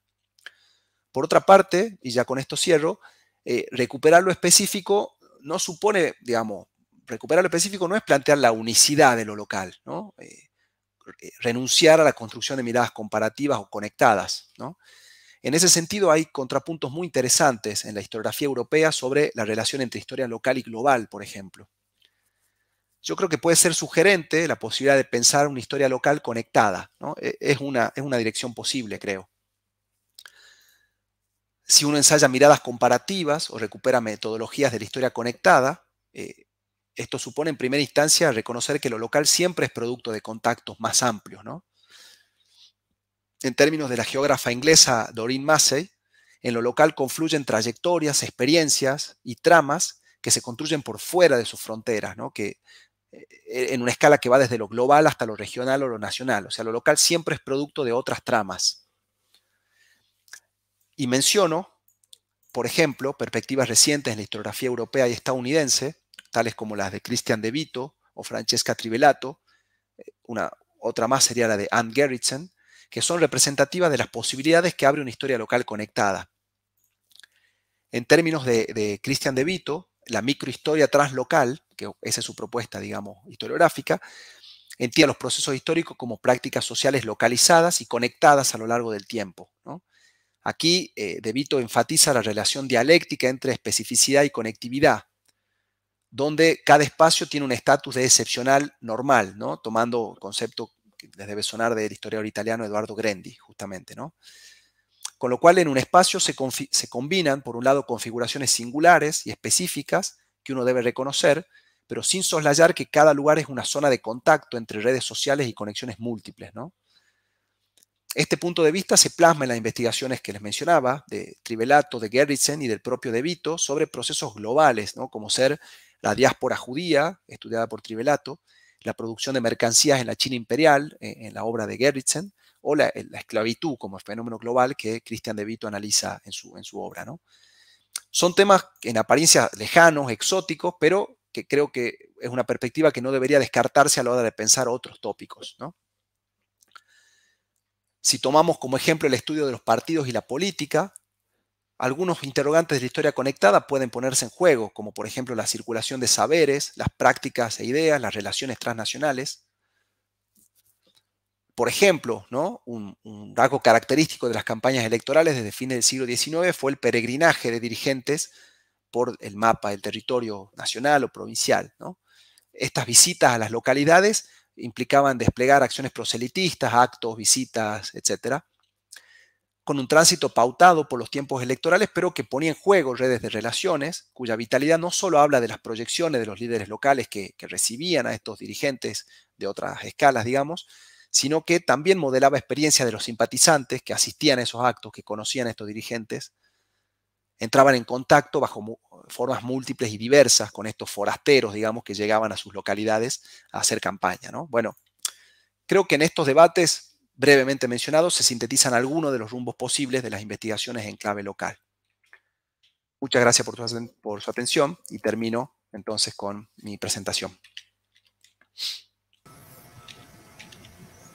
Perfecto, Leandro. Muchas gracias.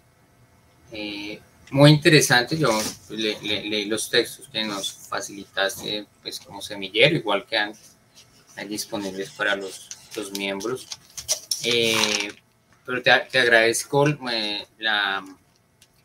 digamos, la presentación porque además los articula los tres muy bien.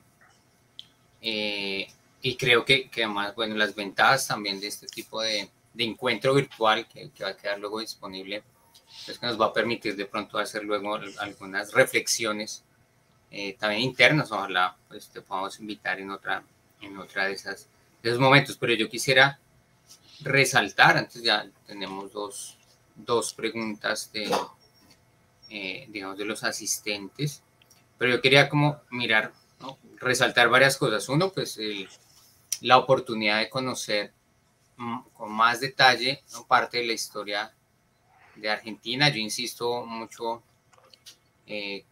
con mis estudiantes y es el hecho de que no, ahí pues nos decimos latinoamericanos, etcétera, pero realmente nuestra formación en general y en historia en particular, ¿no? Lo que alcanzamos a conocer de América Latina son pues cosas bastante generales, ¿no? De hecho, Brasil es como un mundo aparte, casi no se lee portugués, etcétera. Y realmente los procesos gruesos de cada país pues son bastante, los mira uno de manera bastante general. Entonces, este tipo de encuentros pues con especialistas en localidades, ¿no? Digamos, cuando va a Argentina, pues seguramente lee esos grandes procesos a nivel nacional, como dices, y luego concentrados, ¿no? Relacionados con Buenos Aires, en el caso de la historia urbana, de pronto encuentra algo una que otra ciudad también, pero no es fácil encontrar, ¿no? A Tucumán como un referente allí. Y creo que es bien interesante precisamente porque nos revelas como esas posibilidades, diferentes posibilidades de conocer historias locales que nos marcan, pues digamos, uno que nos permiten tener pues, más conocimiento de esos otros espacios, ¿no? Y de fortalecer esa formación en lo latinoamericano y en el caso particular también del semillero, esa relación entre espacio e historia que como decías, pues no es, digamos, no es lineal, no es única, pero es necesaria, ¿no? Es necesaria tenerla. Pues yo particularmente estudié primero geografía antes de meterme a la historia, entonces tengo como ese interés por el espacio ahí. Y pues de hecho, ¿no? Ha sido un poco el énfasis que se le ha querido dar al semillero.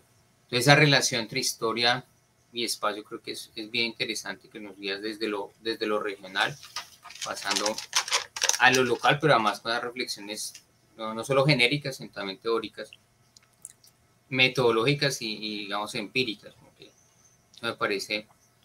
me parece bien interesante de tu charla y por eso digamos te doy las gracias porque nos abres ahí como un momento también para reflexionar, ¿no? Internamente acá en la escuela y en el semillero esas relaciones de qué significa hacer esa historia local. Nosotros acá tenemos en el pregrado en historia archivística unas historias regionales y en el semillero tenemos varios proyectos de investigación, ¿no? Pues vinculados con Santander, lo que sería la historia regional, la historia local.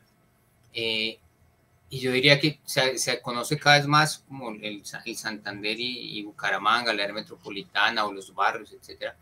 Pero en mucho tiene ese tema, ¿no? Esa historia de campanario que tú aludías, una de esa historia que está ¿no? Como autocontenida, referencial, etcétera, y falta mucho más reflexión y propuesta metodológica. Y creo que acá surgen varios elementos, sobre todo con esa línea que proponía allí de la producción de la localidad.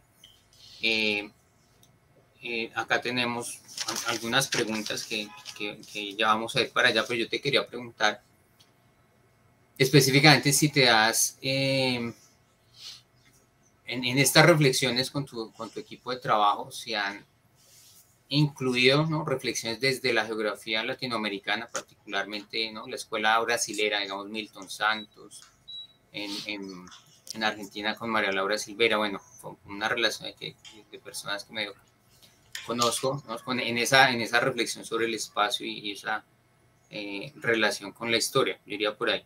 Pero, digamos, te agradezco realmente, me parece que es bien interesante y esta charla nos va a dar de verdad para luego reunirnos y pensar los proyectos particulares con los que creo que podemos dialogar. Entonces, si quieres, te leo las dos preguntas que tenemos. Perfecto, como prefieras, Vladimir. Sí. Ok, entonces, bueno, una es la mía, la del tema de la geografía brasilera en sus reflexiones. Nos pregunta acá Juan Sebastián Báez, un historiador de la UIS que trabaja en San Gil. Dice, bueno, en las experiencias de investigación que compartes, me hacen pensar si existen diálogos teórico-metodológicos entre historia local y teoría. Me interesaría saber su opinión al respecto. Tiene que ver un poco más el tema de los fundamentos teóricos de la historia local. Algo de eso hablaste, pero tal vez profundizar algo. Y pregunta Jessica Pedraza, integrante del Semillero y una de las estudiantes, digamos, las organizadoras de las jornadas, que dice, mi pregunta se orienta por el campo metodológico, ¿no?, y habla acerca, digamos, de los instrumentos o las fuentes sobre quienes deben atender los estudios de historia local. Es decir, las distintas herramientas en las que se apoya el investigador para saber qué pescar en ese océano. Hay otra, pero te dejo estas por ahora. Bueno, muchas gracias, Vladimir, por tus comentarios, tu pregunta, tu intervención respecto a la mía. Totalmente de acuerdo en esto de poder pensar en diálogo y conectar o pensar quizás no en espejo, pero sí en diálogo, investigaciones sobre distintos espacios bueno, en el caso de ustedes, yo podría decir lo mismo de la historia colombiana para nosotros, ¿no? Digamos, a veces el desconocimiento o centrarse en los países quizá que más se transitan en la historia latinoamericana, la historia mexicana, por ejemplo, más conocida quizá aquí para nosotros, o brasileña, bueno, dependiendo del área de formación de cada uno. En ese sentido, la historia colombiana también me resulta muy, un tanto extraña y un poco ajena, y es muy interesante poder pensar lazos. Bueno, sí circulan mucho las revistas colombianas aquí. Incluso es muy común enviar artículos a las revistas colombianas que son muy prestigiosas, pero el conocimiento específico sobre la historia colombiana no es muy fuerte ni muy difundido, ¿no? Por lo cual saludo esta posibilidad de poner en diálogo miradas. Respecto a tu pregunta sobre la geografía, yo creo que es más una dificultad y un obstáculo. No es algo que hayamos transitado sistemáticamente con mi equipo de trabajo. De hecho, en ese sentido, el texto de Torres es muy revelador para introducir la cuestión del espacio de una manera un poco más, más consistente y más definida, ¿no? Yo en mi propia exposición de alguna manera reconocía esto de cómo la pregunta por el espacio en sí fue una pregunta que vino luego, vino no en primera instancia, sino de un poco posteriormente, porque tiene que ver también con el objeto, y en esto voy un poco avanzando sobre las preguntas que hacen los colegas aquí en el chat, ¿no? Digamos, creo que depende del objeto de investigación que cada uno emprenda, ¿no? Creo en mi investigación en particular, a mí me interesaba la mirada del partido por esta pregunta sobre los organismos de base, con lo cual, al ser una investigación microanalítica sobre este organismo de base, mi interés estaba originalmente planteado en términos de relaciones dentro del partido, era una mirada más micro que espacialmente situada, digamos, ¿no? Con lo cual la preocupación por el espacio no era central. Y en términos de la geografía, yo creo que nosotros tenemos mucho que aprender, por lo menos en mi grupo de trabajo y te podría decir también en otros grupos de trabajo que hacen historia local. La cuestión de la geografía en esos términos es influyente, digamos, y debería quizá recuperarse con más énfasis, ¿no? En la historia regional hay un diálogo con la geografía originalmente, estas menciones que hacía a las miradas de los 60 y los 70, pero la renovación también del campo geográfico posterior. Y en el planteo de Torre, que me parece muy valioso recuperar, la idea del espacio es muy fuerte y de alguna manera interpela a seguir pensándolo como una dimensión clave, como un concepto clave, desmarcándose también de las definiciones geográficas más más bien clásicas, digamos, y tomando estas ideas más de una renovación de las miradas geográficas sobre el espacio, ¿no? Sobre todo esto del giro espacial de los años 80 y posteriores. Aquí para mí el dilema es qué sentidos uno le atribuye al espacio, si el espacio puede pensarse en esos términos, ¿no? de las experiencias concretas y cuánto hay de lo simbólico y lo cultural que se construye en torno a ese espacio. Creo que en lo particular a mí eso me resulta muy relevante y muy significativo, pero cada investigación tiene sus propios perímetros, digamos, de acuerdo al problema de investigación que quiera analizar, ¿no? En lo particular mío, que es la política y lo social, va por ahí. Quizá cada quien va a encontrar en la geografía una fuente diferente de preocupación y de interés, ¿no? Claramente es una cuestión pendiente a futuro profundizar ello, digamos, en mi caso puntual. Respecto a, digamos, a los diálogos teórico-metodológicos entre historia local y teoría, bueno, ahí hay distintas, se podrían recomendar distintas posibilidades. Depende, yo ahí adaptaría, digamos, la respuesta a los temas que se trabajen y un poco las inquietudes, pero el texto de Pons y Serna que les ofrecía de bibliografía es un punto de partida muy interesante, el texto de Torre también. Si el interés viene por el lado de cómo pensar el espacio y la localidad, creo que el de Cristian De Vito, incluso no hace falta quizá en las obras de él no siempre están traducidas, hay algunas obras traducidas, pero hay algunas conferencias, se hizo un ciclo de conferencias en Brasil hace poquito, digamos, hace unos meses, que participaron todos estos historiadores que mencionaba, ¿no? De Vito, Tribelato, el mismo Ginsburg, digamos, hubo figuras muy importantes de la microhistoria que recomiendo mucho para ver porque de alguna manera sintetizan sus planteos y tienen una gran actualidad y son bien didácticas en ese sentido las conferencias para pensar. Aquí Sebastián agrega historia local y teoría institucionalista de la ciencia política. Yo no sé particularmente en esa dirección, digamos, no sé. En lo personal, mi interés por la historia local y las miradas más conceptuales vinieron por el lado de el estudio de los partidos, comunidades locales. En eso sí, la mirada institucionalista de los partidos, quizás sí, en términos de qué influencia tienen los organismos de base en las trayectorias partidarias. Digamos, ahí el estudio de un centro, en este caso un comité radical, que es una unidad pequeña, me interesaba por esta dimensión, ¿no? De cómo las células partidarias, por usar un término, influyen o no en la marcha de la estructura partidaria a nivel global, cuáles son las articulaciones verticales entre bases y cúpulas. Bueno, en ese sentido sí, podría mencionarte algunas posibilidades. Los estudios sobre el Partido Laborista Británico a nivel de las bases son bien interesantes.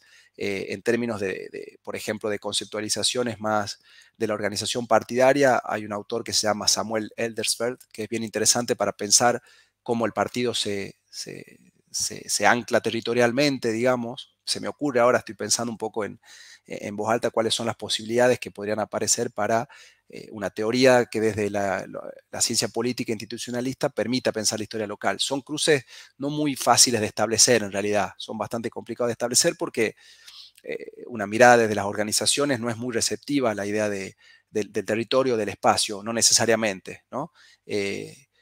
Tendría que seguir pensándolo, a ver cuál es la posibilidad de cruzar ambas corrientes de análisis, ¿no? Respecto a la posibilidad, digamos, de cuáles son las distintas herramientas en las que se apoya el investigador para saber qué pescar en ese océano o cuáles son los instrumentos que deben atender los estudios de historia local. Bueno, la respuesta quedaría similar en el sentido de que depende del tema que cada quien desarrolle, ¿no? Digamos, creo que lo que trataba de transmitir en mi exposición es cómo hay una mirada que es más bien constructivista, digamos, uno va armando digamos, el conjunto, las herramientas conceptuales, analíticas, las fuentes a las que uno recurre, etcétera, de acuerdo al tema que uno quiera trabajar. En mi caso, al haber trabajado partidos, bueno, las actas de un centro, de una localidad, eran un insumo fundamental. Bueno, nada, registros civiles, prensa, entrevistas orales, que veo que hay una pregunta aquí que lo menciona de Micaela Córdoba.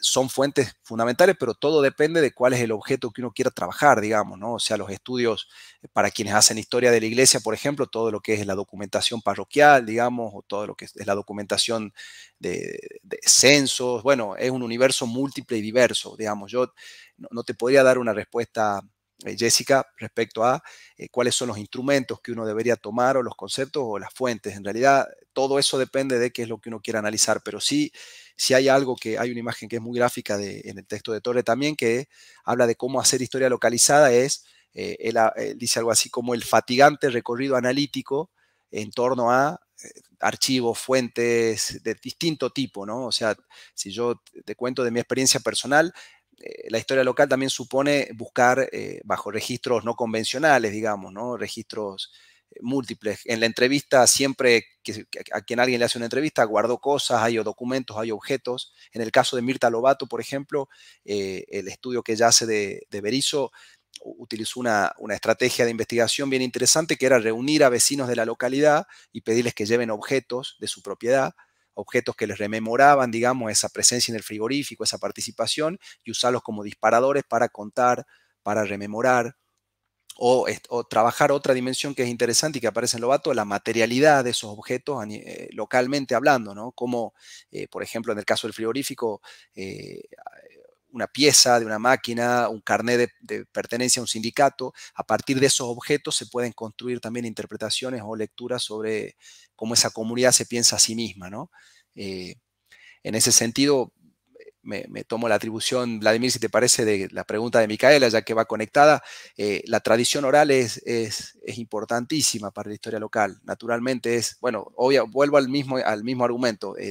Depende qué es lo que uno quiera estudiar, pero en caso que se trate, no solamente que se trate de problemas más recientes en términos históricos, sino hasta si uno quiere pensar cómo la localidad se piensa a sí misma, la tradición oral es muy importante. La tradición quizá que de generación en generación fue trasladándose, o la que uno puede acceder de manera directa a través de una entrevista. Ahí depende ciertamente de cuál es el objeto que uno quiere estudiar, pero en general en los trabajos que consulté de historia local, la oralidad es fundamental, porque por esto que decía, ¿no? Por lo que importa y lo importante que es, cómo una comunidad se piensa a sí misma, cómo quienes forman parte de esa localidad se reconocen como parte justamente de una misma comunidad, cómo identifican esa localidad. En eso, no solamente los trabajos de Mirta Lobato, sino otros estudios sobre comunidades laborales son muy interesantes, ¿no? Acerca de, en coyunturas de protesta, por ejemplo, cómo se construye un nosotros, cómo se construye una comunidad, cómo se define. Bueno, el menú es amplio, digamos, siempre, en todos los casos hablamos de insumos que se pueden utilizar para determinados temas con mayor énfasis o con menos énfasis, ¿no? Creo que ahí las respuestas no son unívocas, digamos. Si uno piensa en posibilidades, digamos, en términos teóricos, yo recomendaría estas conferencias que les decía, que son muy actuales, digamos, y están como muy a mano. Por otro lado, la historia local inglesa en ese sentido, marca un norte, ¿no? O sea, toda la discusión, la local history que le llaman, es muy interesante en varias dimensiones, en la relación entre historia profesional y amateur, digamos, entre historiadores de las propias localidades y la historia universitaria o académica. Hay muchísimo escrito sobre eso. Hay mucho escrito también sobre esta idea de una construcción de una memoria más reivindicativa de las comunidades.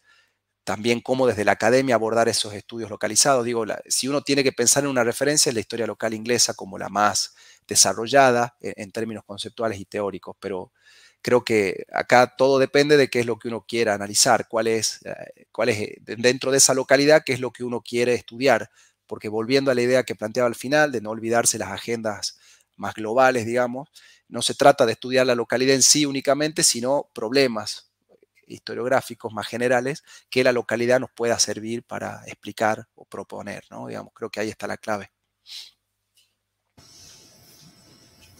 Perfecto, Leandro. Sí, esa última parte, ese énfasis creo que es importante hacerlo, porque creo, digamos, como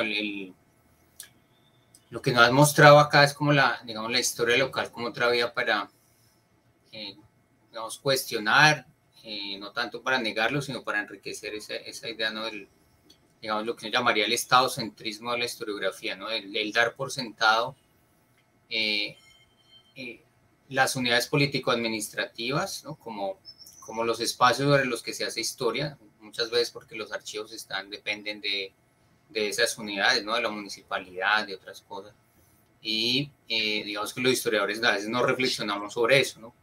Hace una historia regional de Santander o de Tucumán, o historia local ¿no? de algún barrio, de alguna comunidad específica, etcétera.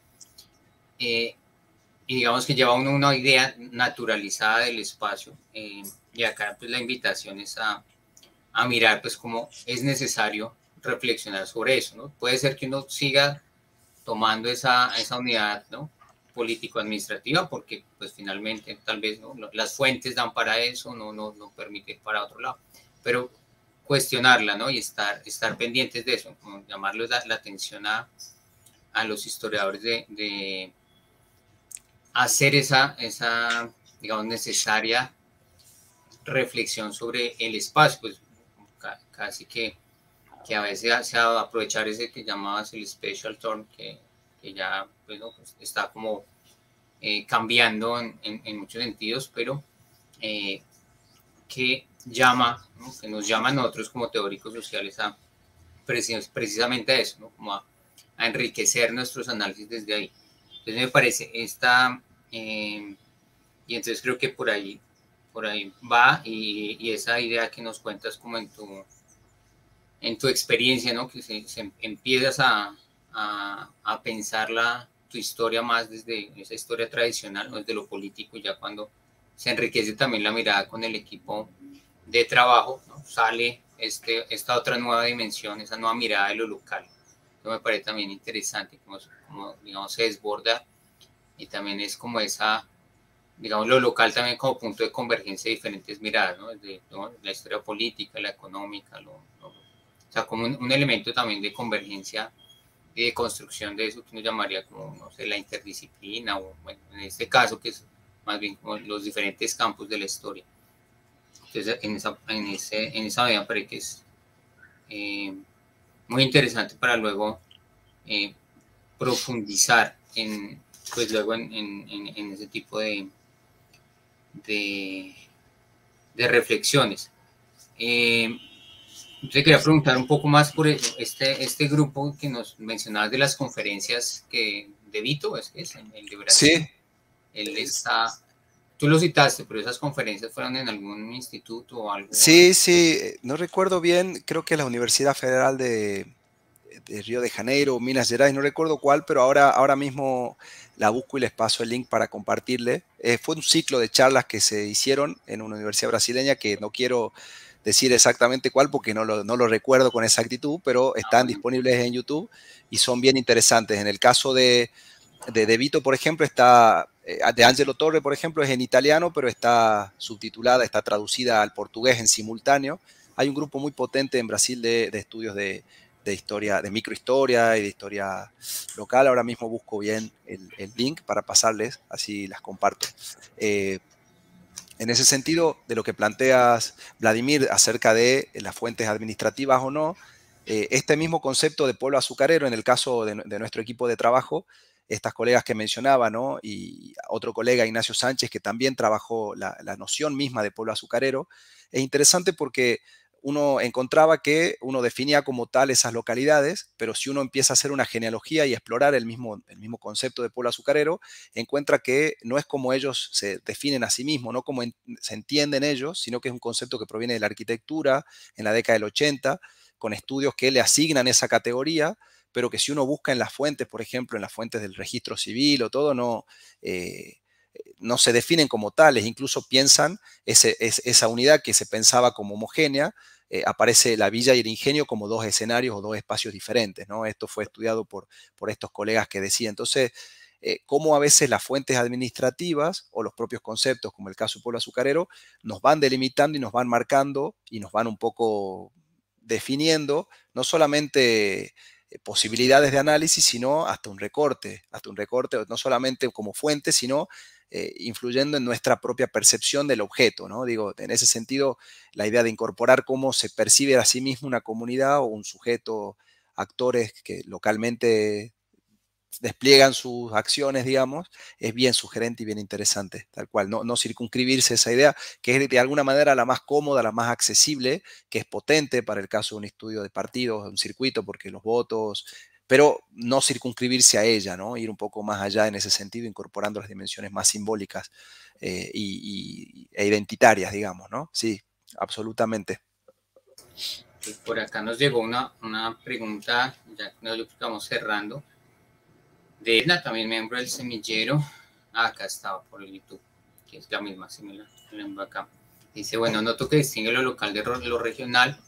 Me gustaría que nos ampliara un poco las diferencias y la relación entre las dos expresiones, porque como comentaba, tendemos a usar de manera equivalente ambas. Y yo te quería preguntar otra, que pena, antes de esa, vinculándolo con lo metodológico, y es el tema del recorrido, digamos, como una experiencia también, ¿no? Investigación. O sea, en el caso de ustedes, hicieron recorridos por el ingenio, fueron, digamos, esa presencia del investigador en campo, ¿no? Que a veces, pues también depende del periodo, el lugar, pero en la historia local a veces se puede prestar, pues al menos en el caso tuyo, que es historia, ¿no?, relativamente reciente, que puedes traer ese papel, digamos, como de la visita de campo para, ¿no?, de pronto tomar más conciencia de ese espacio o algo así. No sé si lo tomaron como también una práctica de investigación.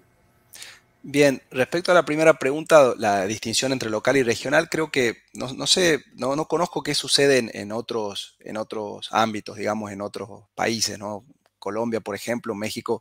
Lo que yo tiendo a observar en el caso argentino es que esto que mencionaba en la charla, que muchas veces se piensan en mutua interrelación o en conjunto, y que creo que puede ser valioso si uno los piensa en su especificidad. Esto, no, o sea, en los estados de la cuestión y en las lecturas que se hacen, se distingue muchas veces, no es que se lo piense siempre en espejo, pero a veces creería que lo local es, digamos, factible de pensarse en su propia especificidad de una manera un poco más sistemática y más fuerte, ¿no?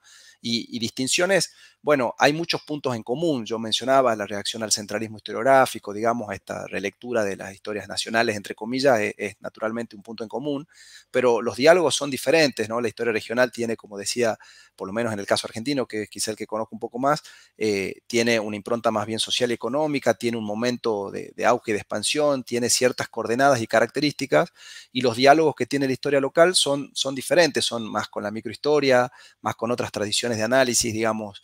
Ahí uno podría pensar muchos puntos en común, naturalmente, pero si uno hace el esfuerzo de pensarlos en su autonomía, digamos, creo que pueden emerger conclusiones interesantes. En ese sentido, no conozco el desarrollo de la historia regional colombiana, por ejemplo, sí veo menciones acerca de sus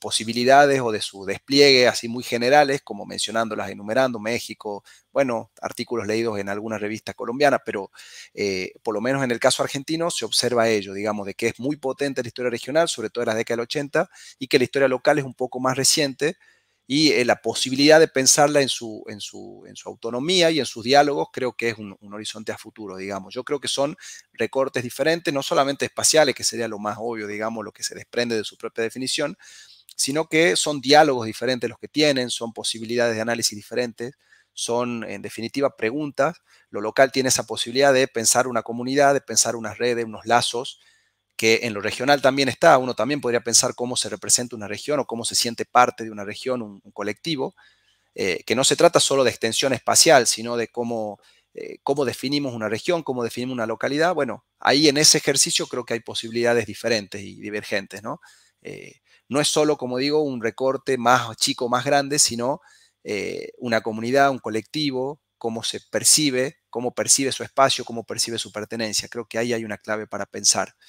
Y respecto a tu pregunta, Vladimir, de la visita, bueno, hay una idea también, hace poquito hubo todo un debate respecto al estado de la historia regional en la Argentina, y hubo toda una polémica respecto a, no sé si una polémica, un intercambio, digámosle, respecto a cómo muchas veces quienes hacen historia regional son de esa misma región, digamos, ¿no? O de una localidad, historia local, viven ahí, son como una idea de, bueno, como uno tiene acceso a las fuentes o vive ahí o tiene acceso a redes, a capitales sociales, vínculo con, no sé, ya sea con funcionarios, posibilidades de acceder a archivos, tiene que ser de alguna manera un espejo de yo soy de aquí, hago historia de aquí. Bueno, en mi caso puntual, lo de Bellavista no es directo, porque yo no pertenezco a esa comunidad, yo vivo en otra ciudad, digamos, y todo, pero la visita en sí, digamos, primero creo que quien vive en una localidad es cierto que tiene esas facilidades, pero tiene a la vez dificultades quizá, ¿no? Es una arma de doble filo en un punto,